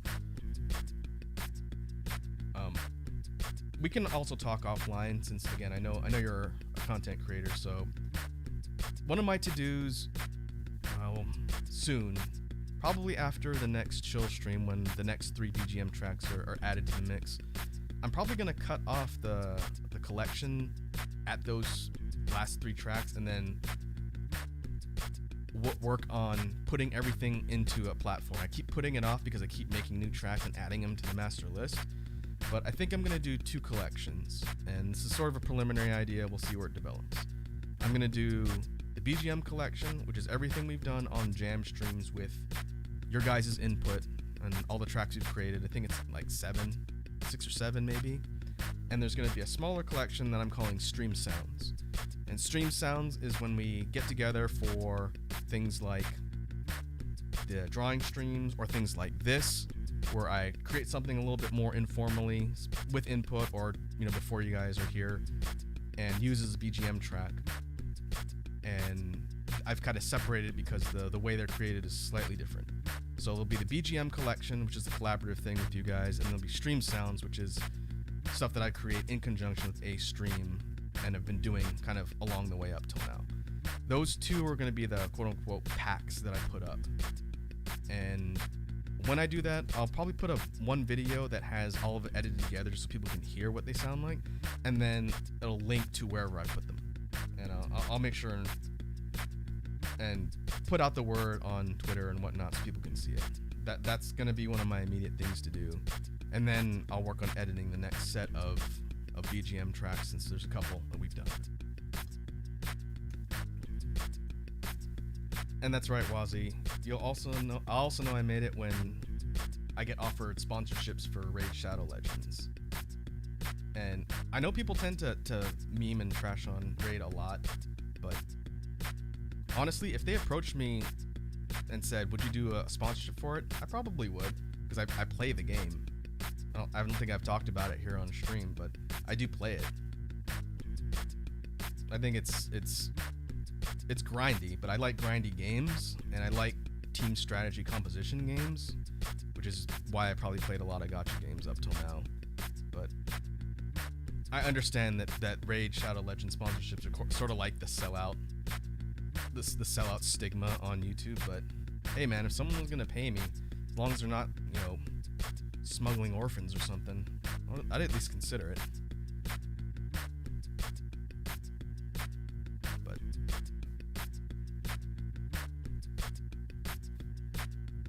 that's funny. See, that's the plus side of not having any credibility, Wazzy. I have no reputation to lose.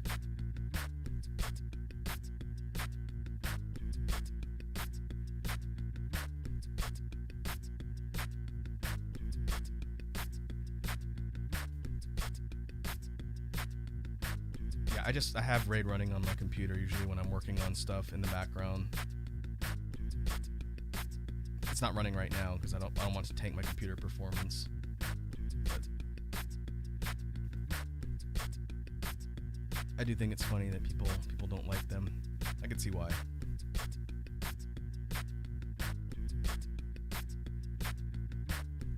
Now, if Epic 7 contacted me and said, "Hey, we'd like to sponsor you," I would do that in a heartbeat.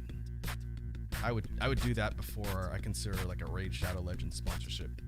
Not even thinking. I love Epic 7. That's a great game. I've been playing that for a couple years. I haven't spent any money on it in a long time. Well, that's a good one.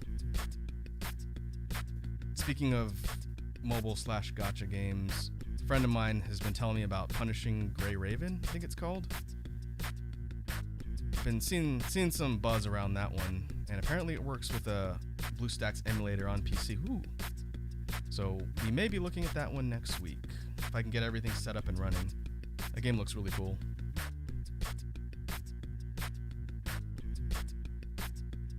I kind of never really got into Genshin Impact because I didn't want to have to take out a second mortgage. But the gameplay stuff for Punishing Gray Raven looks pretty cool. I'll tinker around this weekend with the emulator set up for BlueStacks and see if I can get it running. And if so, then that may be the focus of one of our gaming streams for next week.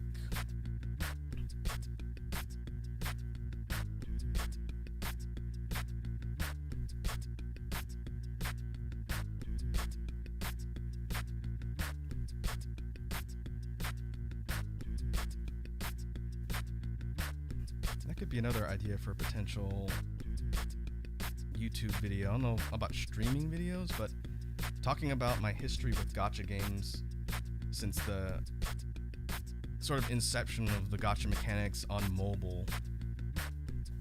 Since I've played not a lot, but I've played some of the big ones since gacha games became popular outside of Asia, Japan, etc. Might be kind of an interesting thing to sit down and talk about the history of stuff I've played. I think the first game I ever played that had a gacha mechanic that I still log in and collect rewards for, even though I'm not actively playing it right now, is Puzzle and Dragons, and that game is ancient now. I think that game came out, I don't know, someone Google it. Came out probably early 2010s. That was the first one I ever played that had gacha mechanics. Alright.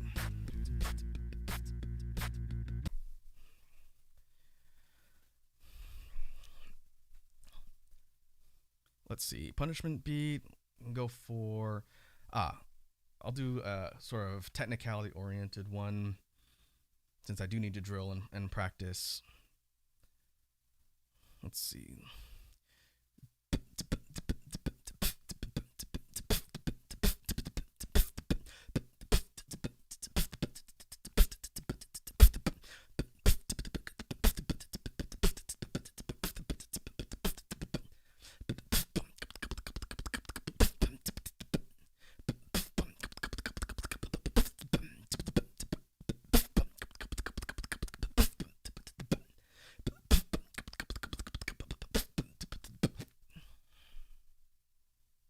Oh, I didn't see what my rank was. 1092? Probably in the 60s or 70s, maybe? Bruh.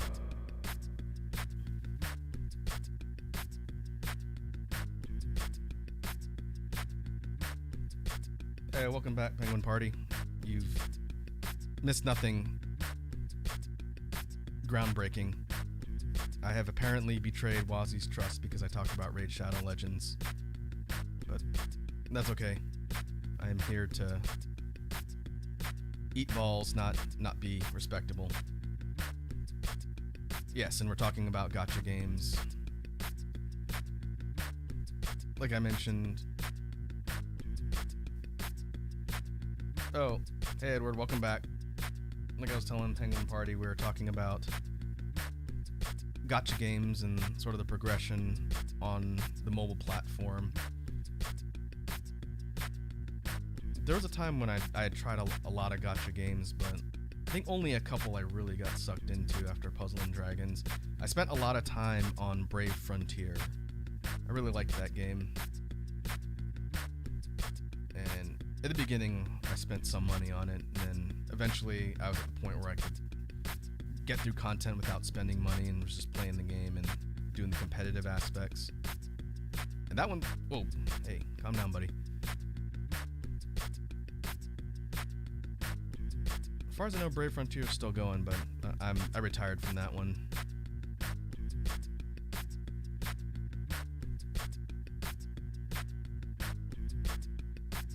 Oh, I gotcha, Edward. You were making a dad joke. That's allowed.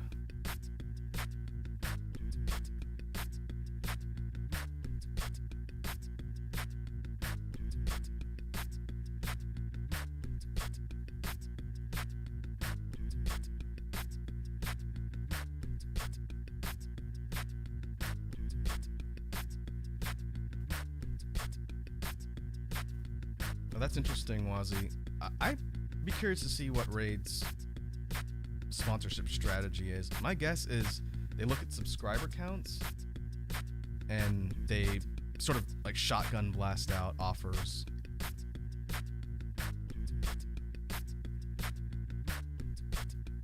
For the rest of the folks that are on the stream, since we've got a slightly larger crowd than than normal here.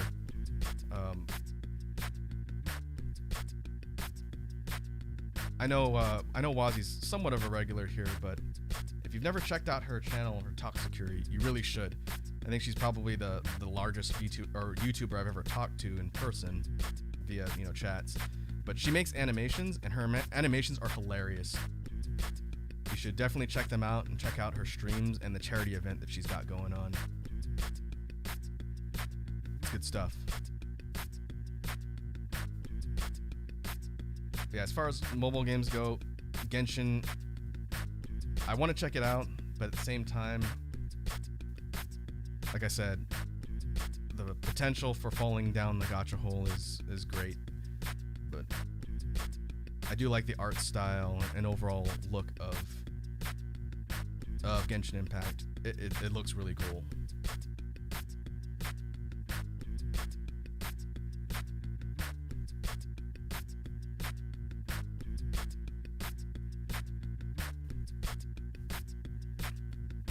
Yeah, the shotgun blast approach doesn't surprise me. If someone was going to approach me for sponsorship, I'd want to have full access to read their agreements.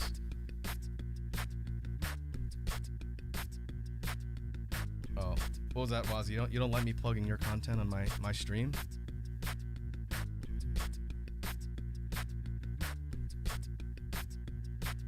Too bad.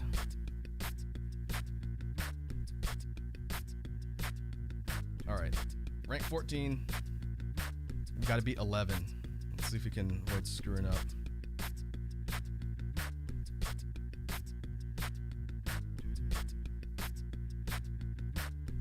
14. All right, there's some big chungus players out here.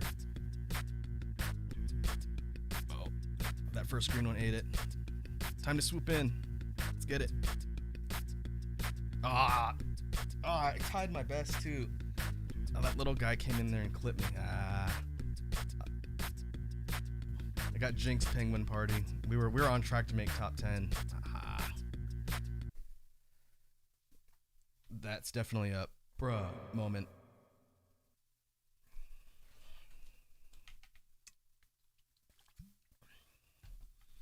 All right, punishment beat. One thing I keep forgetting to practice is that hollow click that I've been working on. So I'm going to scale back the complexity for this one because I want to practice that particular snare and fitting into the pattern. So we'll go.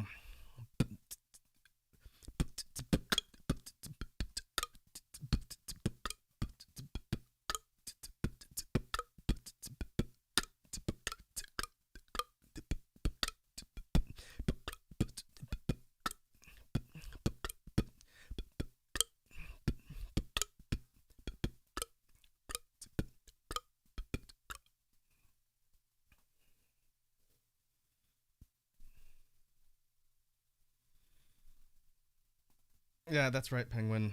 I've gotta just believe in the me that believes in myself. But I can assure you that I will never give up on you guys. I'll never give you up. I'll never let you down. I'll never run around and hurt you. I think I read that in a philosophy book once. Bruh.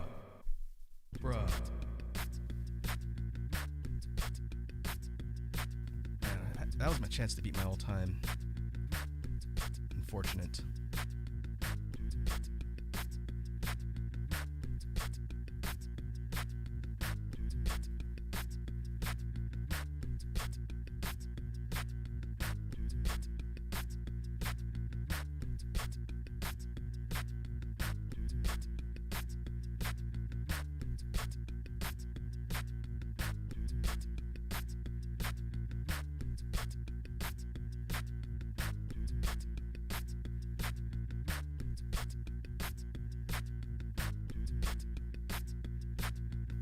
Pay attention. Reading the chat and answer a question, Wazzy. The first one was a Gurren Lagann reference.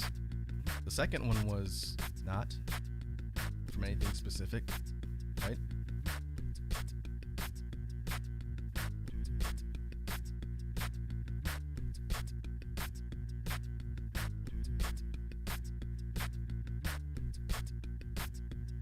Oh, that would have been good.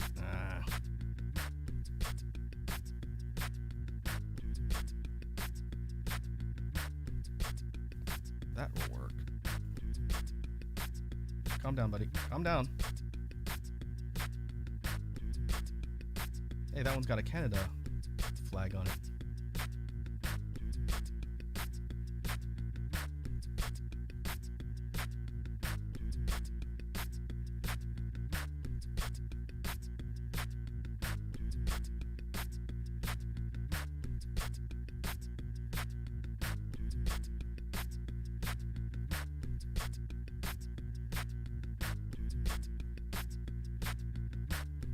Woof.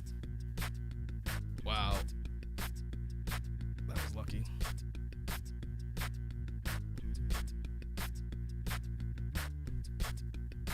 Jumped up to rank 27.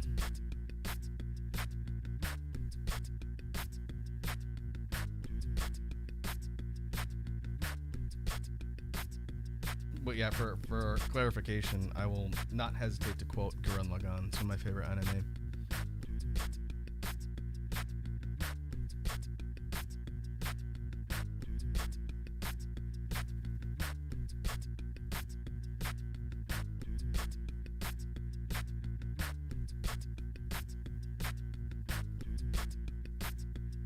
All right, rank 22.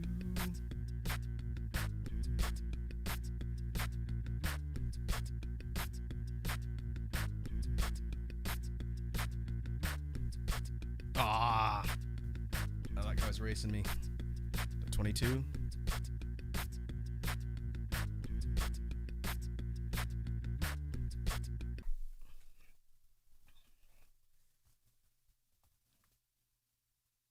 All right, punishment beat. Let's see. I could go for vibration bass. Oh, my voice is getting a little bit tired. We'll see if I can do it.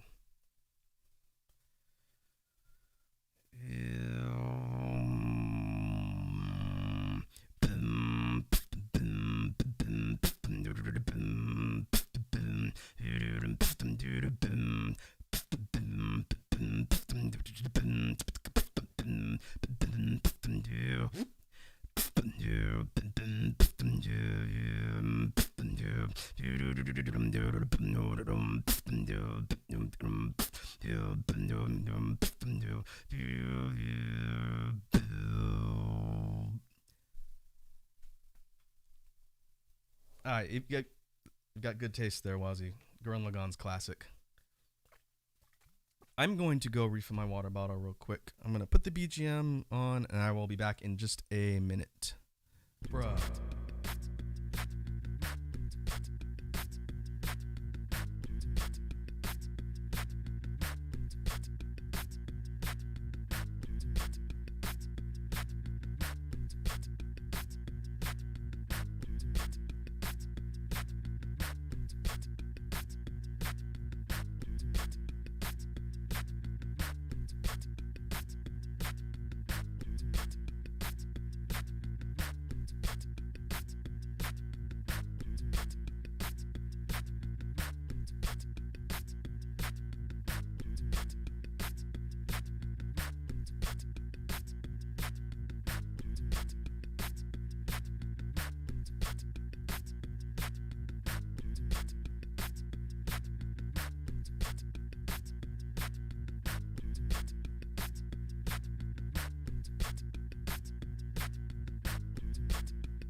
Oh, Lord, what happened to my model?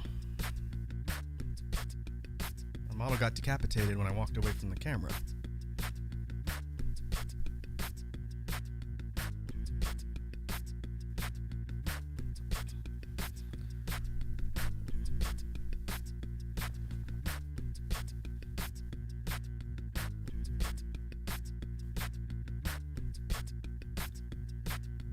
You know, it's funny, Penguin Party. The beat on the sound here, on the song, or BGM track, if I were to take these off real quick. Oh, what's this one? When we did this one on one of the jam streams, I think I mentioned specifically that I subconsciously used the percussion line from Woodman's Stage. It's missing a kind of synth bass on the hits, but that's easy. That's definitely where it comes from. Considering how much I like the soundtrack to Mega Man 2, that's absolutely where this beat comes from. It's a good ear. All right.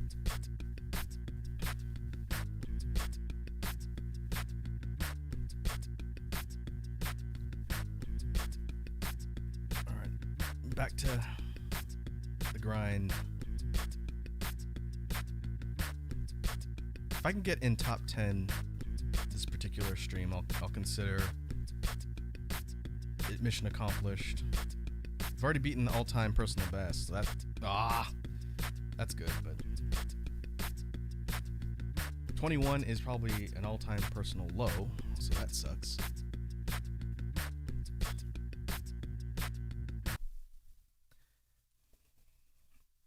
But let's see, we're getting pretty close to the complexity ceiling for beats. But let's see, we could go back to hip hop. I'll try and mix things up a little bit.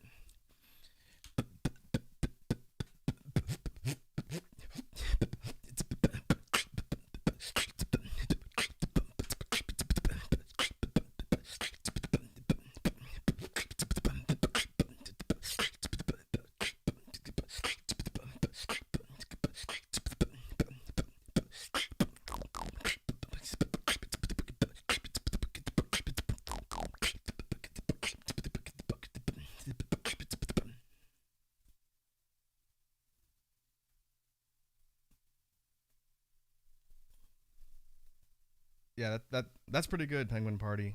I'm a big video game soundtrack person too. The Capcom titles, going back to old school, have really solid music. One of my all-time favorite soundtracks is definitely Mega Man 2 from NES era. Mega Man X on SNES ranks up there pretty high with me too. And for non-Mega Man games in Capcom's franchise, I really like the soundtrack for Breath of Fire 2, which is my favorite SNES RPG. I found SNES RPG soundtracks in general from that era are pretty top tier. I said before that if I thought I could play the Chrono Trigger soundtrack without getting copyright flagged on my streams, I absolutely would, because that soundtrack's god tier.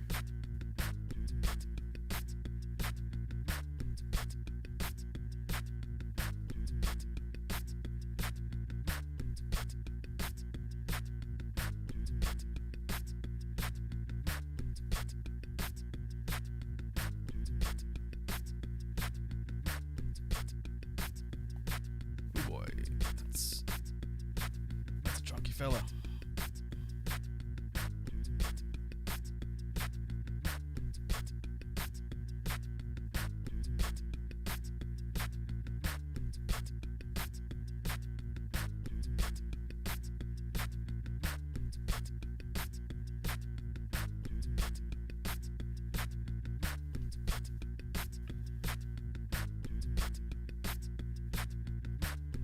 All right, let's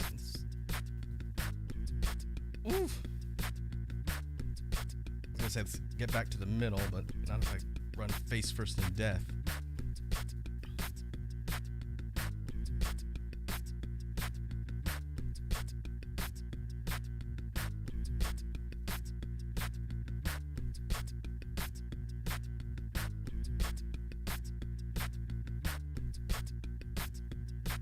Oh, nice.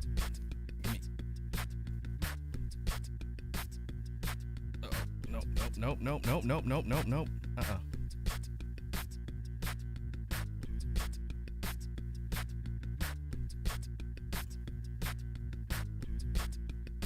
You're not gonna box me in, White Snake, with your "Here I Go Again." That's a White Snake song, right?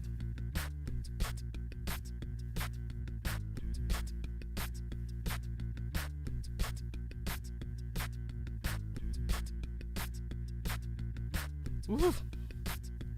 Oh, you're definitely being a little more reckless this time. Let's back off a little bit.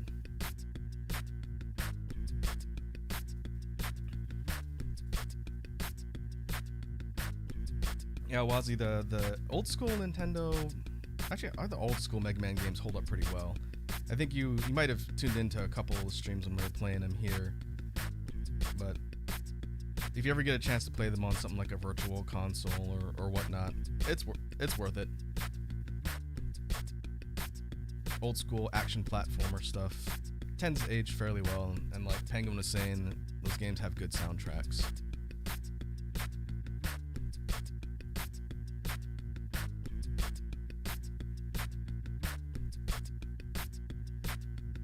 Alright, where we're at, rank 33.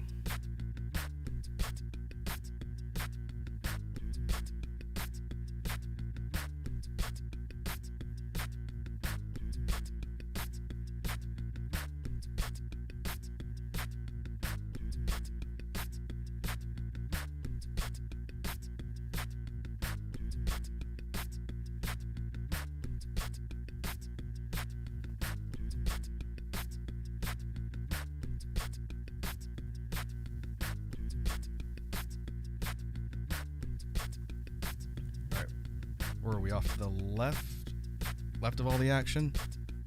Let's see if we can get closer and try and capitalize. It'll be an optimal length to start boxing in some of the smaller ones too. Rank 41.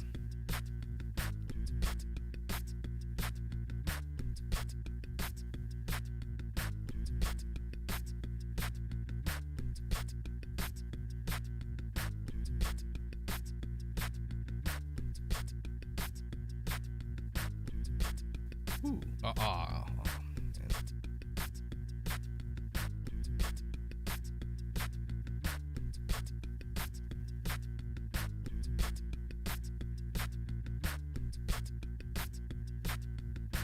35.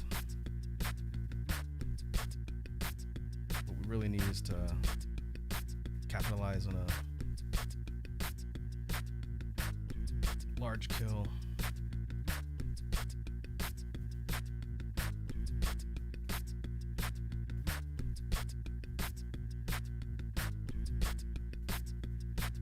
Three.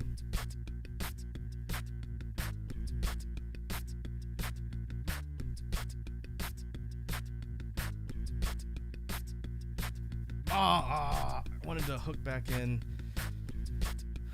and circle down below where that other guy died. That would have boosted me up probably in the 20s or high teens. Bruh. That's disappointing. That would have been a good one. All right, punishment beat. Let's see. How about I show you guys a prototype for a routine I'm working on. It's just going to be the first part because I don't want to spoil the whole thing. But this one is one I've been working on for a bit, and it's got a pretty recognizable sample. And you guys may be able to recognize, I'm pretty sure, unless you're like 10 years old, you probably know where it's from.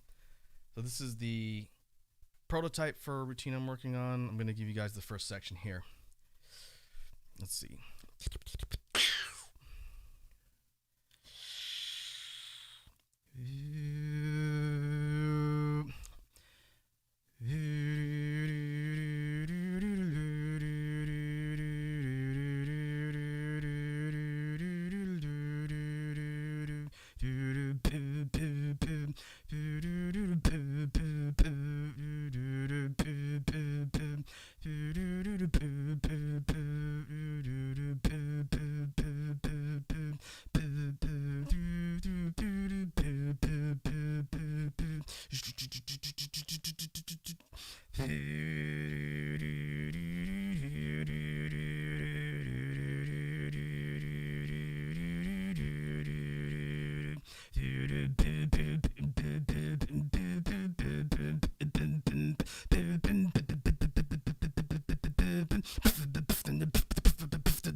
You guys don't get a drop. That's where I'm cutting it off.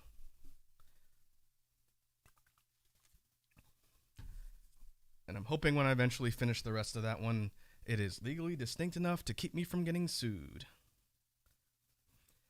That routine is called Uncompletable Quest. Bruh.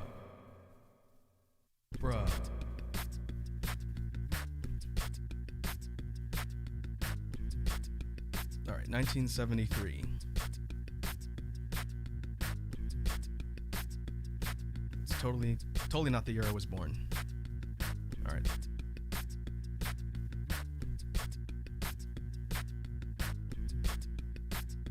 What was my rank at? 30 something?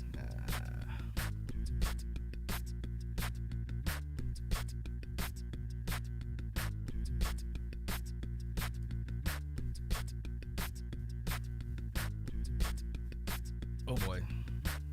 I'm gonna avoid that.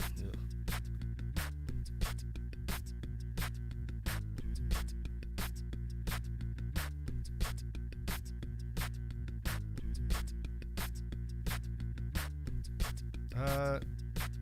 No, you're somewhat close, Edward.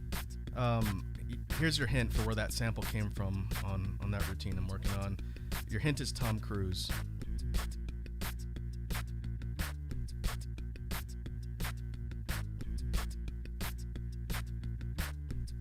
I think Wazzy got it.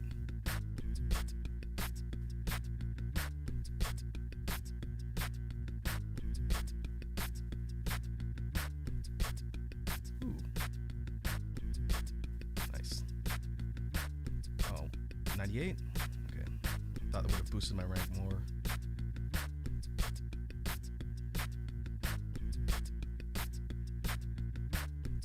Yep.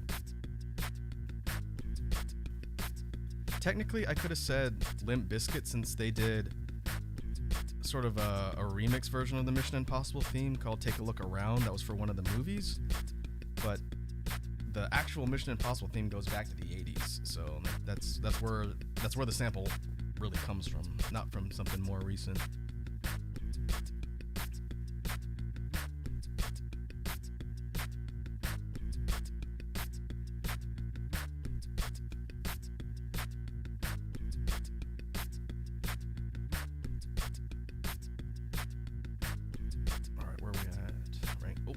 Nope. Looking at the chat again. Rank 49.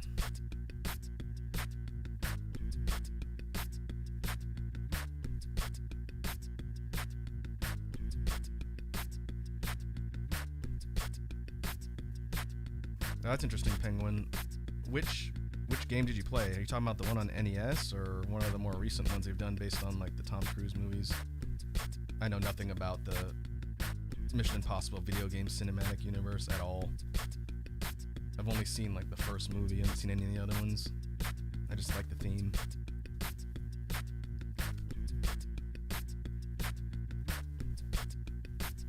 Alright, 39.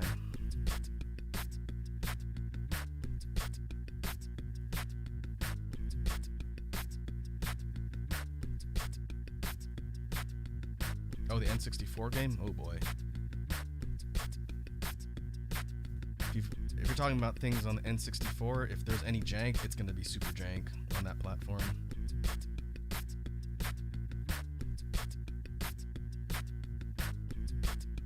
See Exhibit A, Castlevania 64.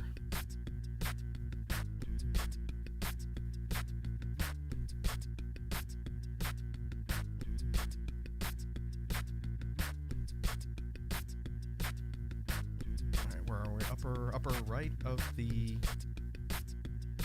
action.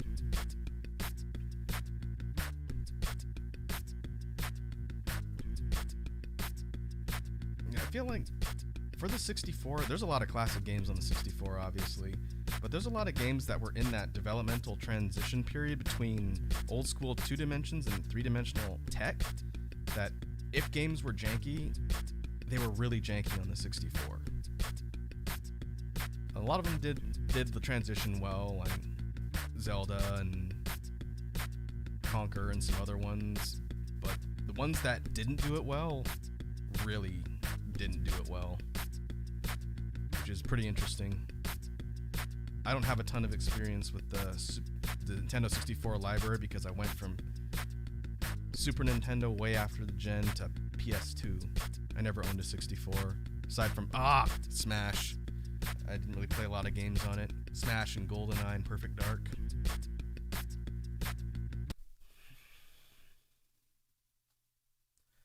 Alright, 1911, probably in the mid 30s or 40s.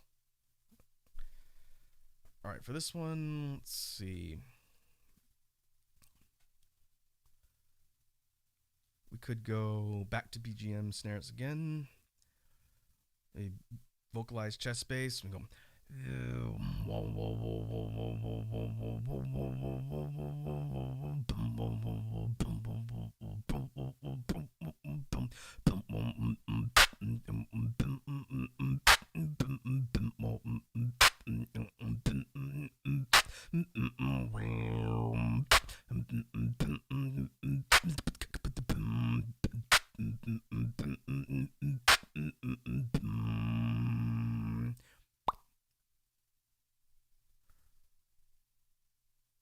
Bruh.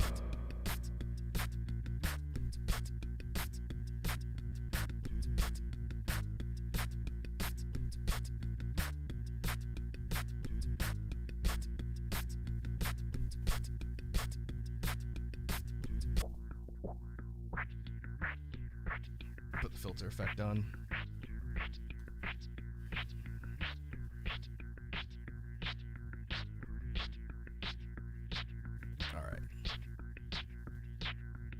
A pretty good run that last round. Should have been able to get into the 20s. Got greedy and paid for it. It's like every other time I've died in this game.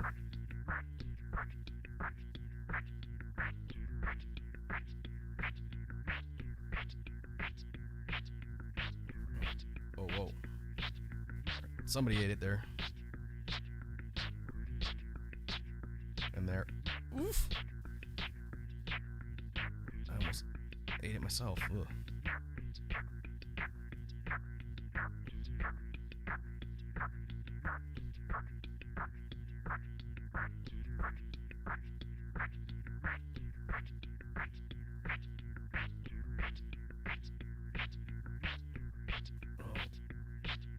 That's a big boy.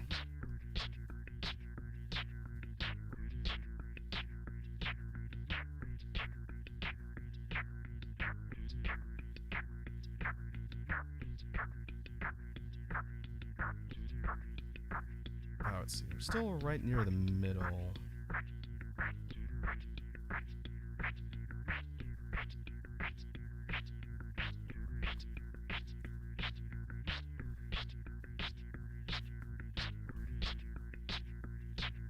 Yeah, no. Probably wouldn't have been worth it there. Rank 52. It's interesting that you're talking about a lot of retro and older platform games, Penguin Party.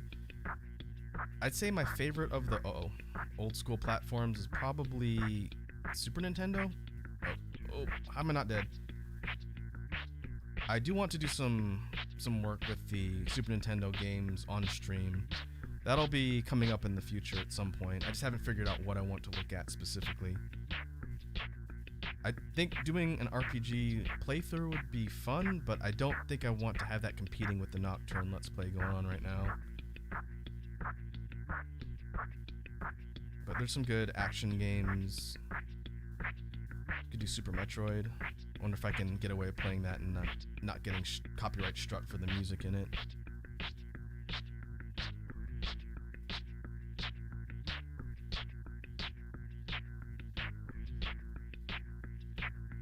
Could do Mega Man X. I could play through that in a sitting.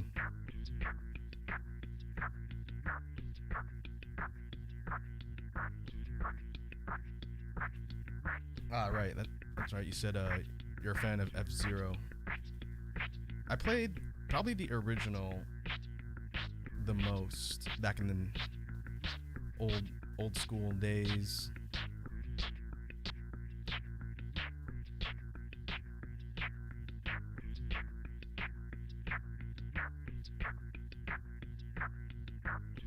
I'm surprised Nintendo hasn't attempted to bring F-Zero back.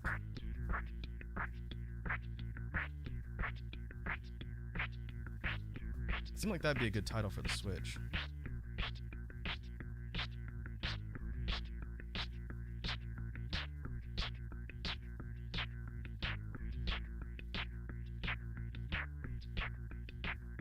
Ah, gotcha.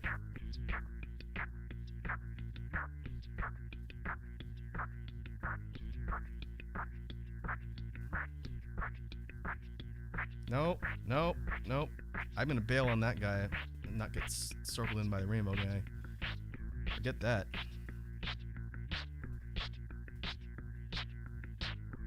Yeah, that's right, Wazzy. New Metroid game, Dread. It's coming up. You know what's interesting? I have to go check the release schedule. We're talking about old IPs and things that Nintendo needs to bring back. I don't think... Maybe it's out yet. I don't know. I have to go check. But they're doing like a reboot, re-release of Advance Wars on Switch. And I was super excited to see that. Because I loved Advance Wars. I played a lot of the DS one. And the second one... I'm definitely picking that up on Switch.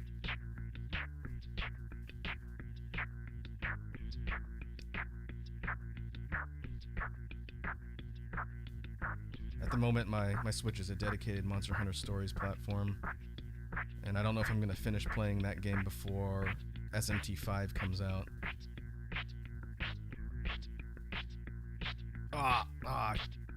Couldn't corner fast enough. Bruh.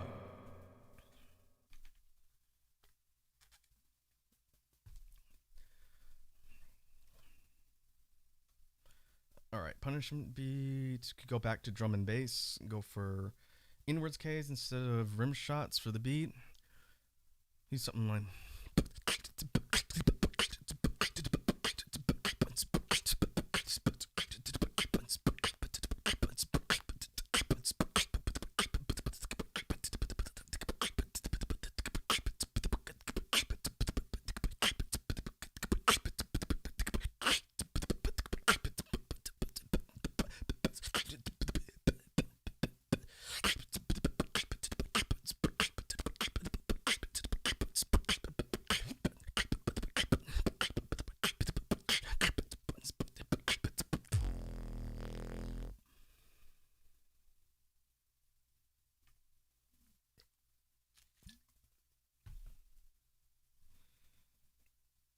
Alright.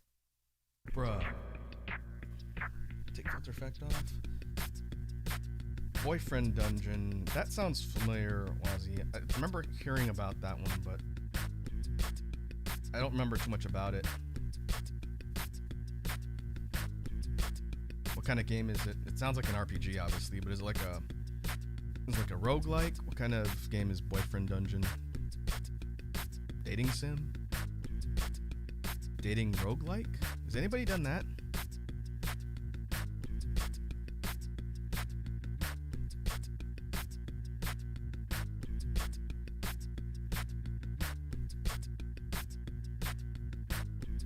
Where I'm at. Towards the top.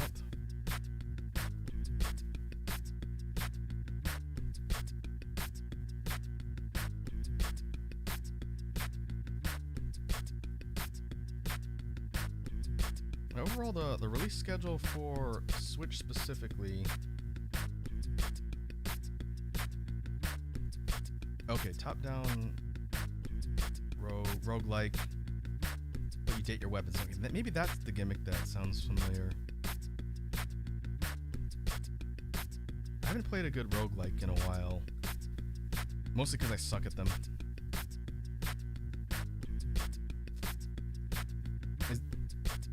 Boyfriend Dungeon, what's it out on? Is it out on Switch or PC? Everything?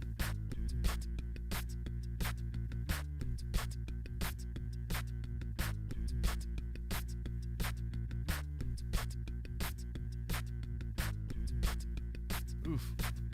Nope. Nope, nope, nope, nope, nope.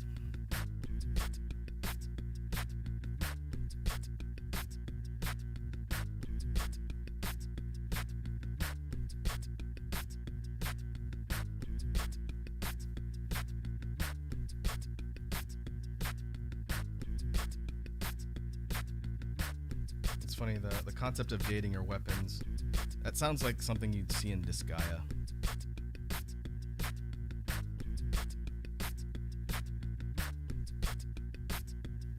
Speaking of which, I think it's what, Disgaea 5 now on Switch? That's also on my list. That's gonna be a game I play when I don't have anything else to do.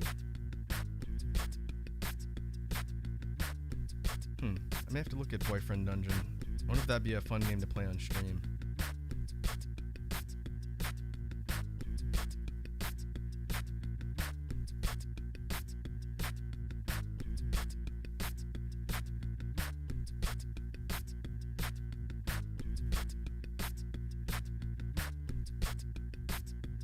There's definitely no shortage of good things to play on Switch. Tends to be my platform of choice when I'm on the go playing stuff. I wish we'd get some news about Bayonetta 3 though.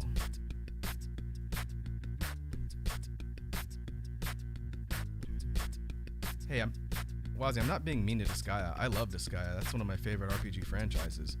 But my point in saying that was that anything that's quirky or goofy when it comes to RPG trope, like subversion, is going to be something you see in Disgaea, because they're that self-aware that they would do that.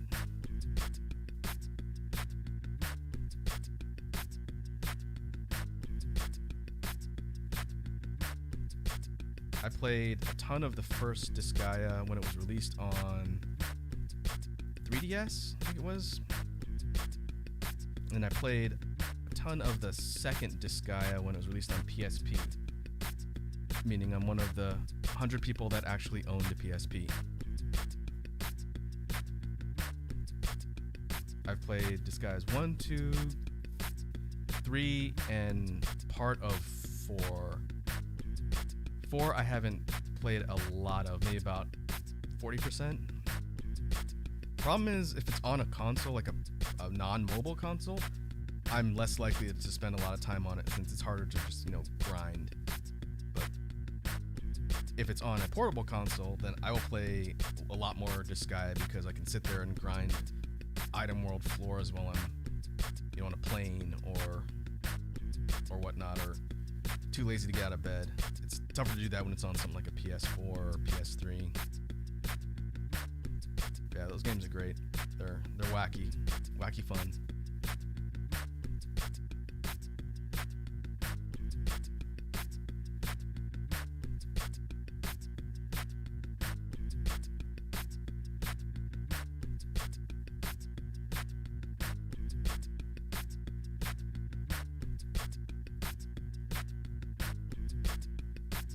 Where we're at, rank 33.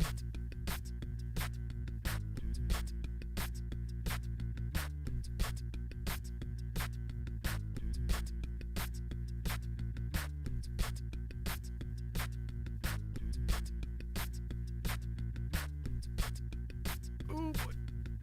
Almost run into that fire pattern looking one. Uh-oh. It's getting tougher to turn.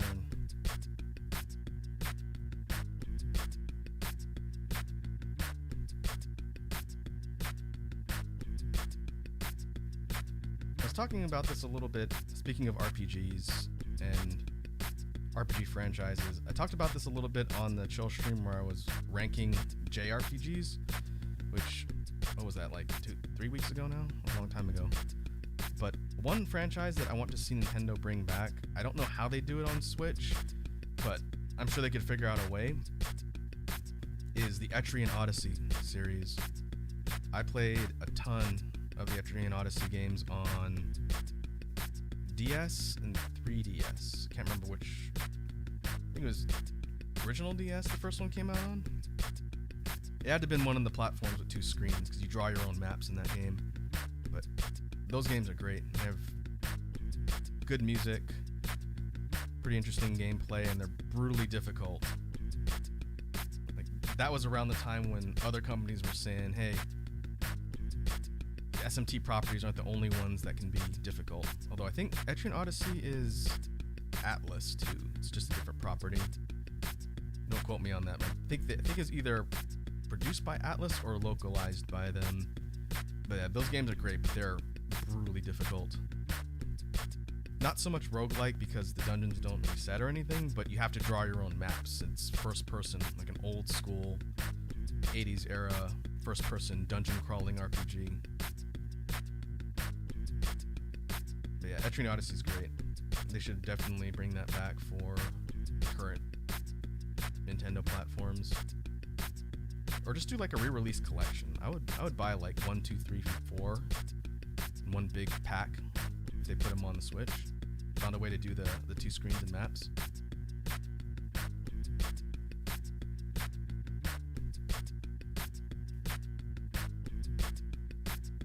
Yeah, Penguin, the main gimmick to Etrian Odyssey, like I said, is you use the second touch screen to draw your own maps as you explore, and you basically draw in the corridors and you draw in traps and you basically create the whole map for yourself.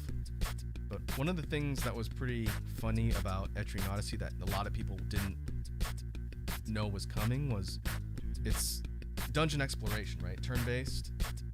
That's right, Wazi. It's by the same people who made Persona Q. This was before. But there were these parts of the dungeons that you play through, and you want to talk about hazard dungeons like we see in Nocturne. Etrian Odyssey takes that and turns it up to 11 in some of the later games. But you explore the dungeons in Etrian Odyssey, and there are these things on the map called foes. I mentioned this in the tier list stream. It's pretty funny. These enemies on the map called foes would wander around, and they're basically super powerful enemy bosses that you're meant to go and fight later in the post game. But if you stumble upon them before you're ready in the dungeons, and some of them like chase you down as you're exploring, then they'll just wipe your party. You go back to town, lose all your progress. It's pretty funny. Yeah, the EO games are great. Persona Q might have been the last one that team did on the platform. It would have been pre-Switch. I actually own the box collection for Persona Q, but I've never played the game. It's just sitting in its collector's box.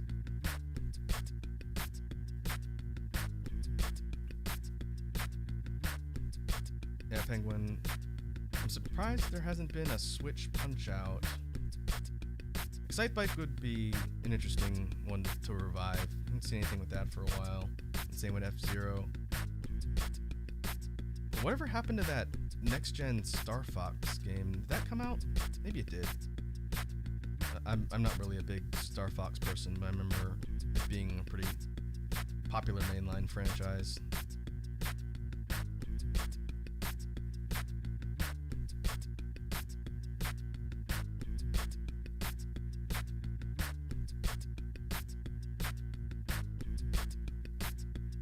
I know one of the... Oh, Zero, that's what it was. Okay, Star Fox Zero. Yeah, I remember hearing people weren't too thrilled with that one. It's a shame because they hyped that one up too. It's unfortunate, but I guess they can't all be Breath of the Wild when it comes to doing an iteration on a well-known property.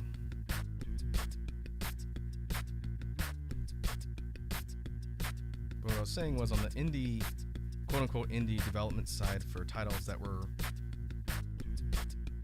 part of the Switch's initial lineup.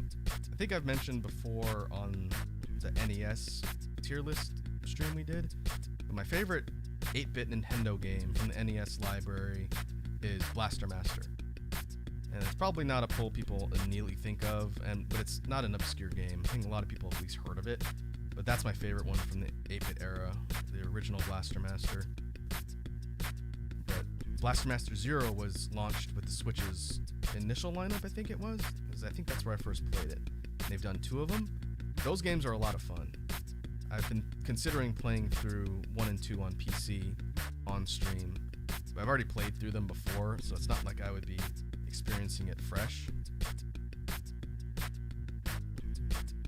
Yeah, that's right, Penguin. One of my favorite things from the original game on NES is the soundtrack. The soundtrack is awesome. It's classic Sunsoft music. I should play Journey to Silius. That's another Sunsoft property that's not as well known, but it's also really difficult. Do something like a Die You Beatbox challenge in Journey to Silius. I will not be playing the game, I'll just be beatboxing the whole time.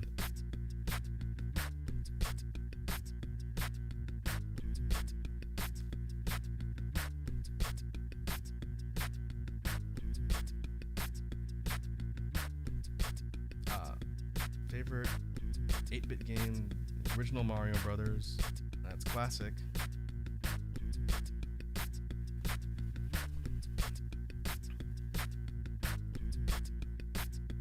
First video game I ever played.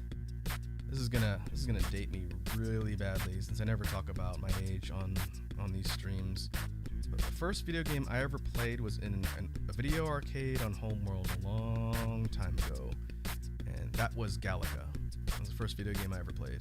First console game I ever played was Mario when we were able to get a console on Homeworld. But video games proper, the first one I ever played was a quarter machine Galaga in a Homeworld arcade. And for all of the Zoomers that may see this later, an arcade was a place where you'd go and pay money to play video games. And it is a crying shame that arcades aren't as much of a thing anymore. Alright, rank 21. We're cooking now.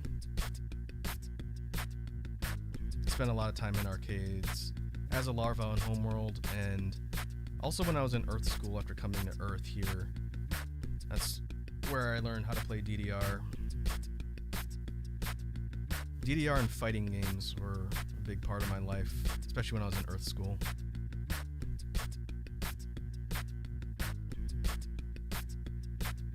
Oof. Oh.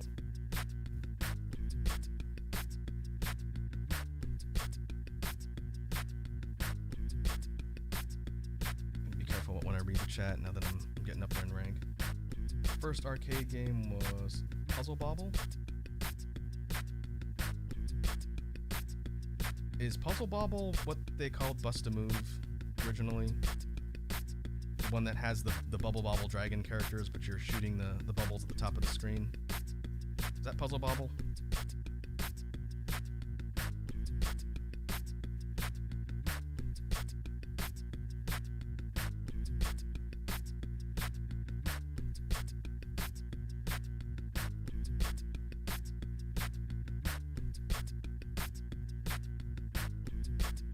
Nice. 22. Okay, yeah, that's what I thought, Penguin. I've played a decent amount of Bust-A-Move too. Not good at it, but I have played it.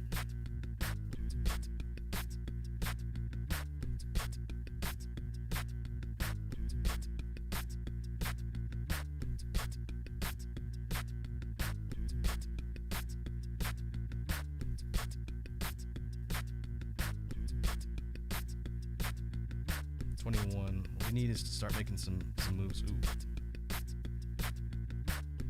Nice. That's a start. Oh, I accidentally clicked outside my window and scrolled the chat up, so now I can't see what you guys are saying. I'll fix it when I die. 17.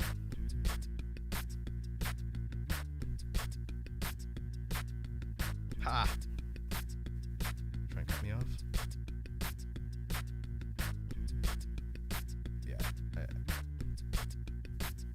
That when I get a spare minute. Nobody say anything funny for 30 seconds. Rank 16.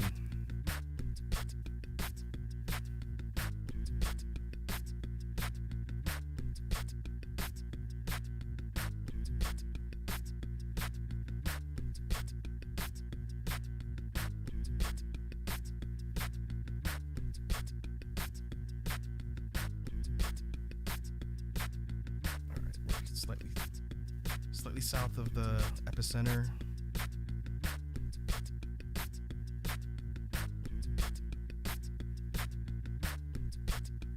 Could start trying going for boxing in. At this point I want to stay near the periphery and try and capitalize.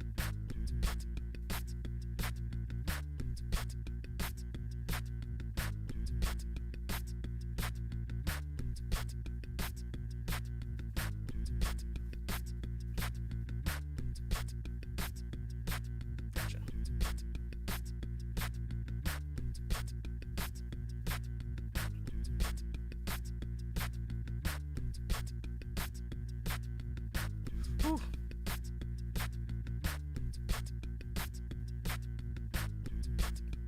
Alright, all these faster snakes are going to try and T-bone me. I do not want to get boned.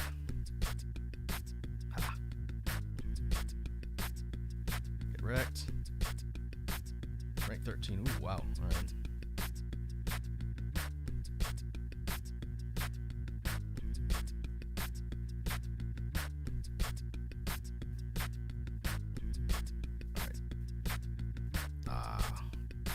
That would have been a good one to scoop up.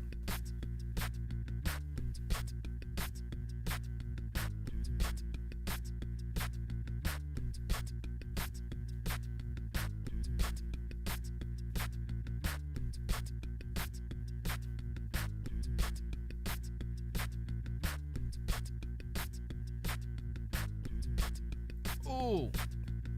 Oh boy. All right. All right. All right. Wow. I'm getting lucky. I'm getting super lucky.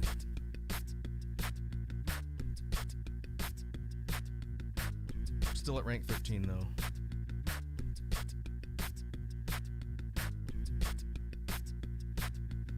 Alright, if I manage to get top 10, I'm ending the stream.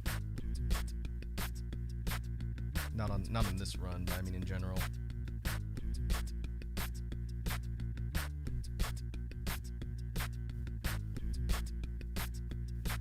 Thread the needle.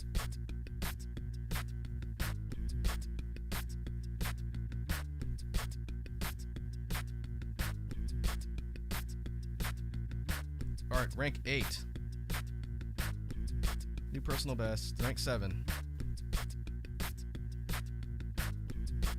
Let's go.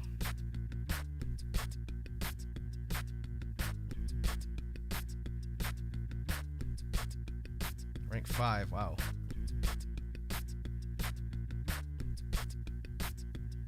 Gonna be a big target on my back now. Rank 4, or back down to 5. I think we're right on the cusp. If we can get a big drop, then we might be able to secure 4. There we go. And I'll back down to 5. A lot of action near the top. I'm on the leaderboard though. You can see it in the upper right.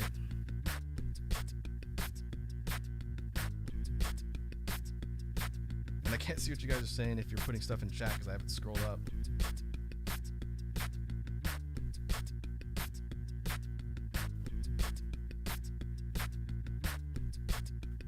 Ah, I knew that was gonna happen. Oh. All right, what's the chat?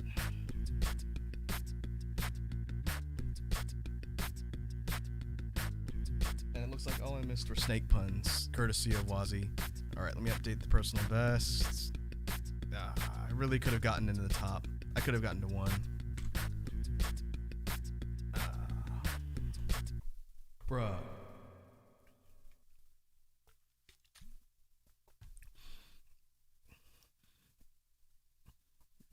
All right, let's see what we got for a punishment beat.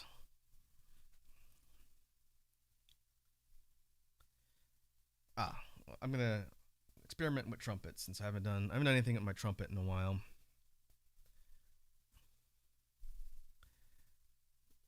Let's see, go.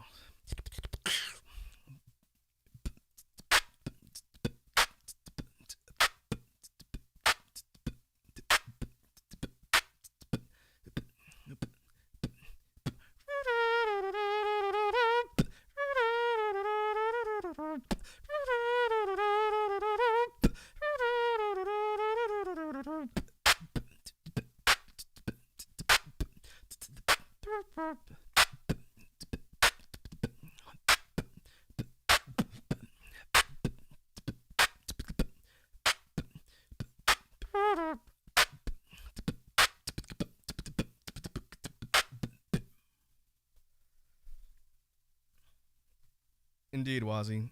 We were within spitting distance of the top of the pile. But that's okay. I'm going to switch the BGM one more time. We'll do a couple more runs and then we're going to wrap up for the evening. I didn't realize it. We've been going for almost 3 hours and it's gone by relatively quick.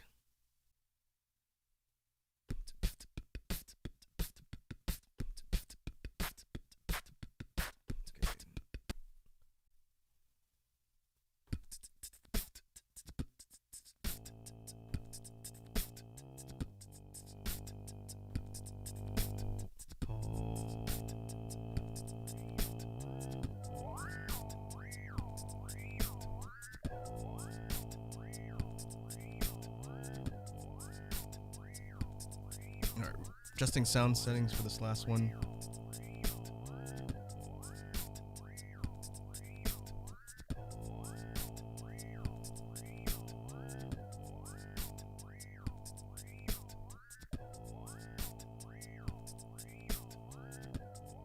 Let me know if the BGM's too quiet again, but this should be frequency.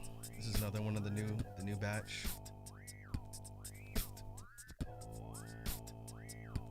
Alright. Personal best is number 4. That's probably gonna be tough to top.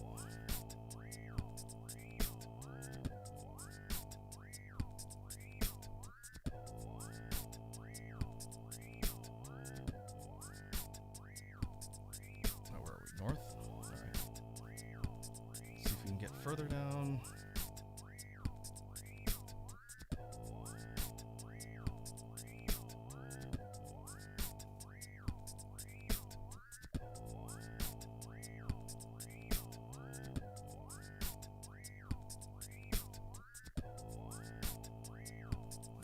North of the epicenter. Alright, let's see what's out there.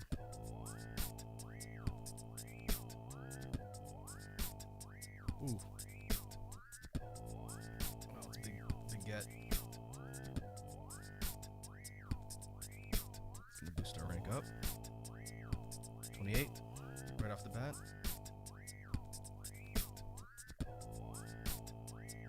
We've got a swarm.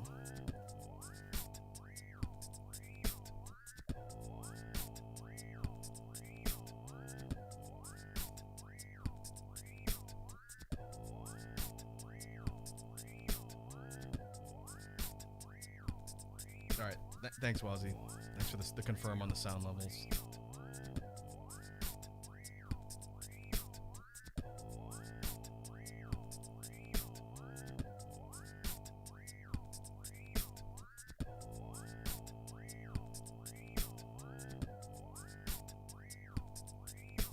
Ooh.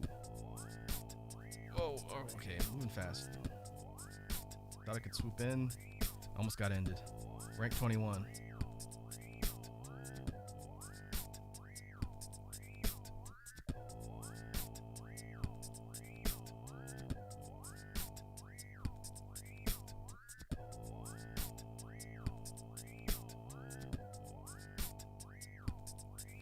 Yep, British guy ate it.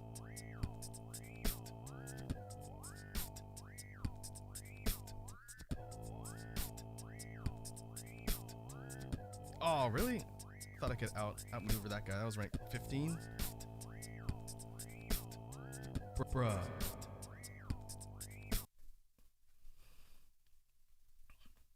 Alright, let's see. I've got one. I'm thinking of some beats that we haven't done yet, as we've been doing this for a bit. This one's gonna be an experiment with some of the tennis pop sounds.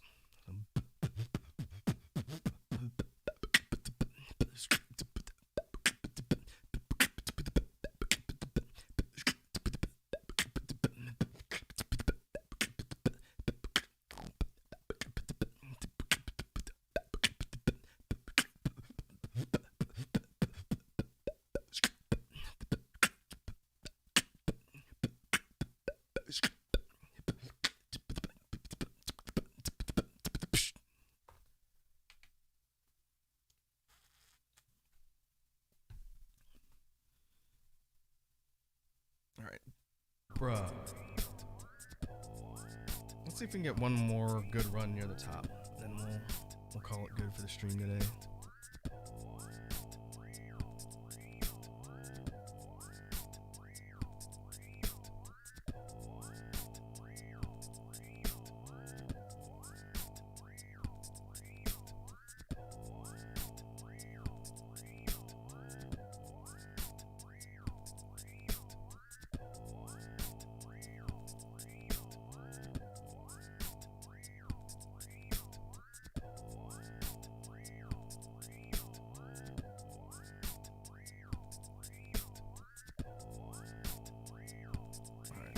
Northwest. Let's see if we can make our way down, make our way downtown. capitalize on some chaos.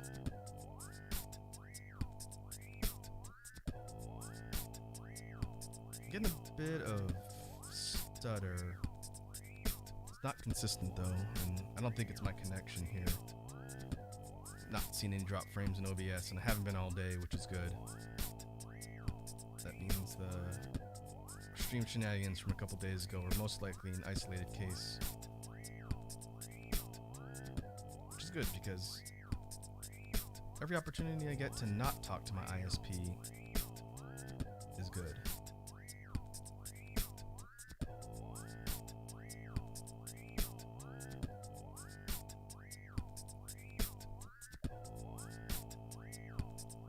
Ah. Oh, got clipped.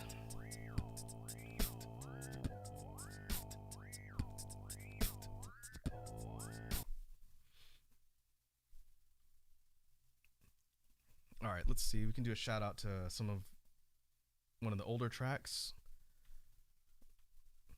that we did on the Jam stream. So let's see.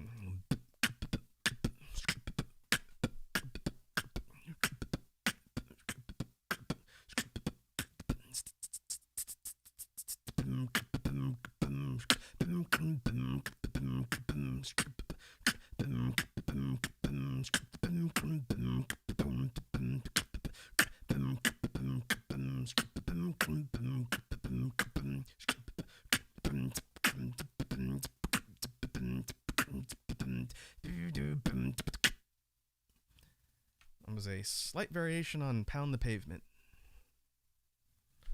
Another entry in the BGM collection. Bruh. Alright, let's try that again. That was not a good run.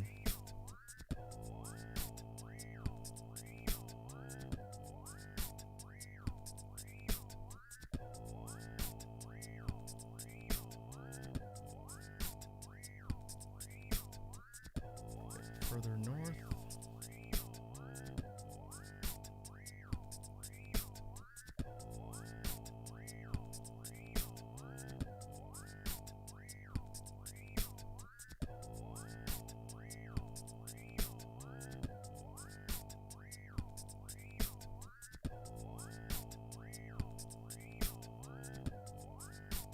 I guess we can head dead center. Try and see if we can get a piece of the action over there.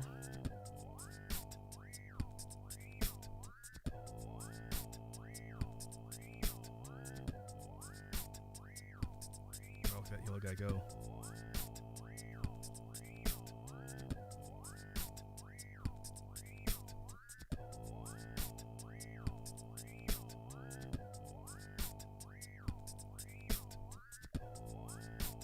Oof, wow. That could have been bad.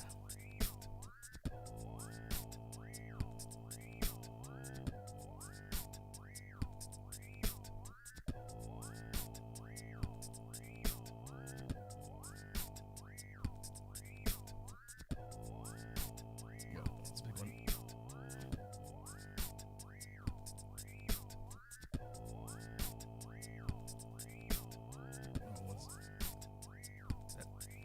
Black and red. Black and red's trying to circle everybody.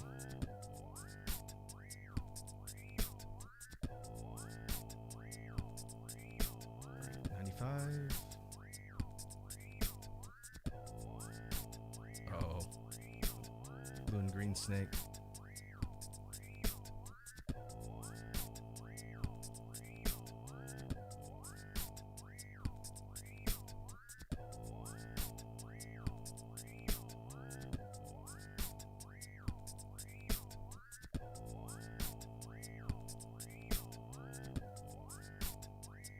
Seems like there's a big concentration of alpha snakes here in the middle.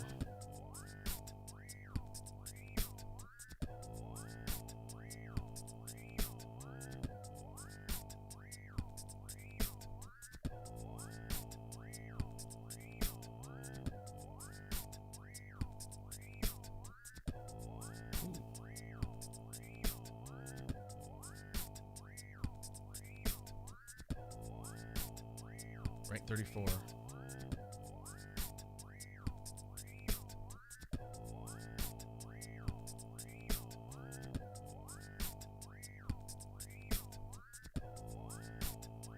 That's big get. Rank 18.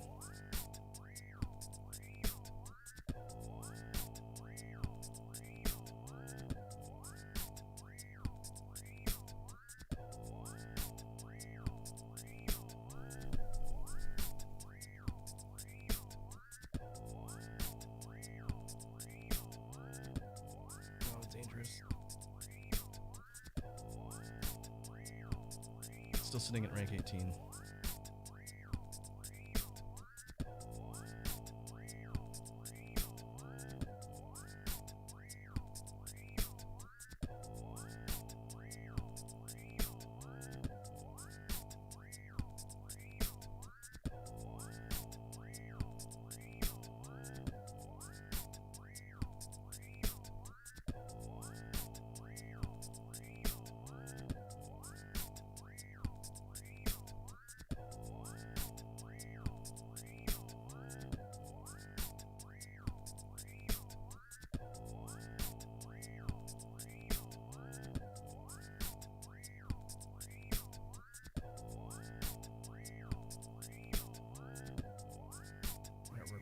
Drop to 19.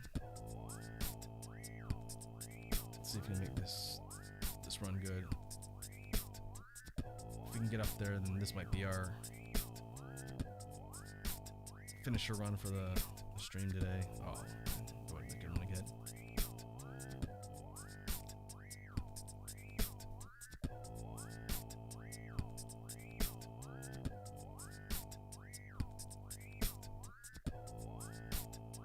Oof. 18.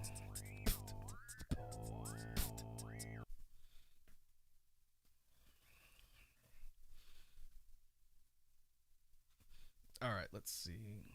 We'll do one last beat and then we'll wrap up for the stream today. We go back to lip oscillations, which I haven't done a lot of.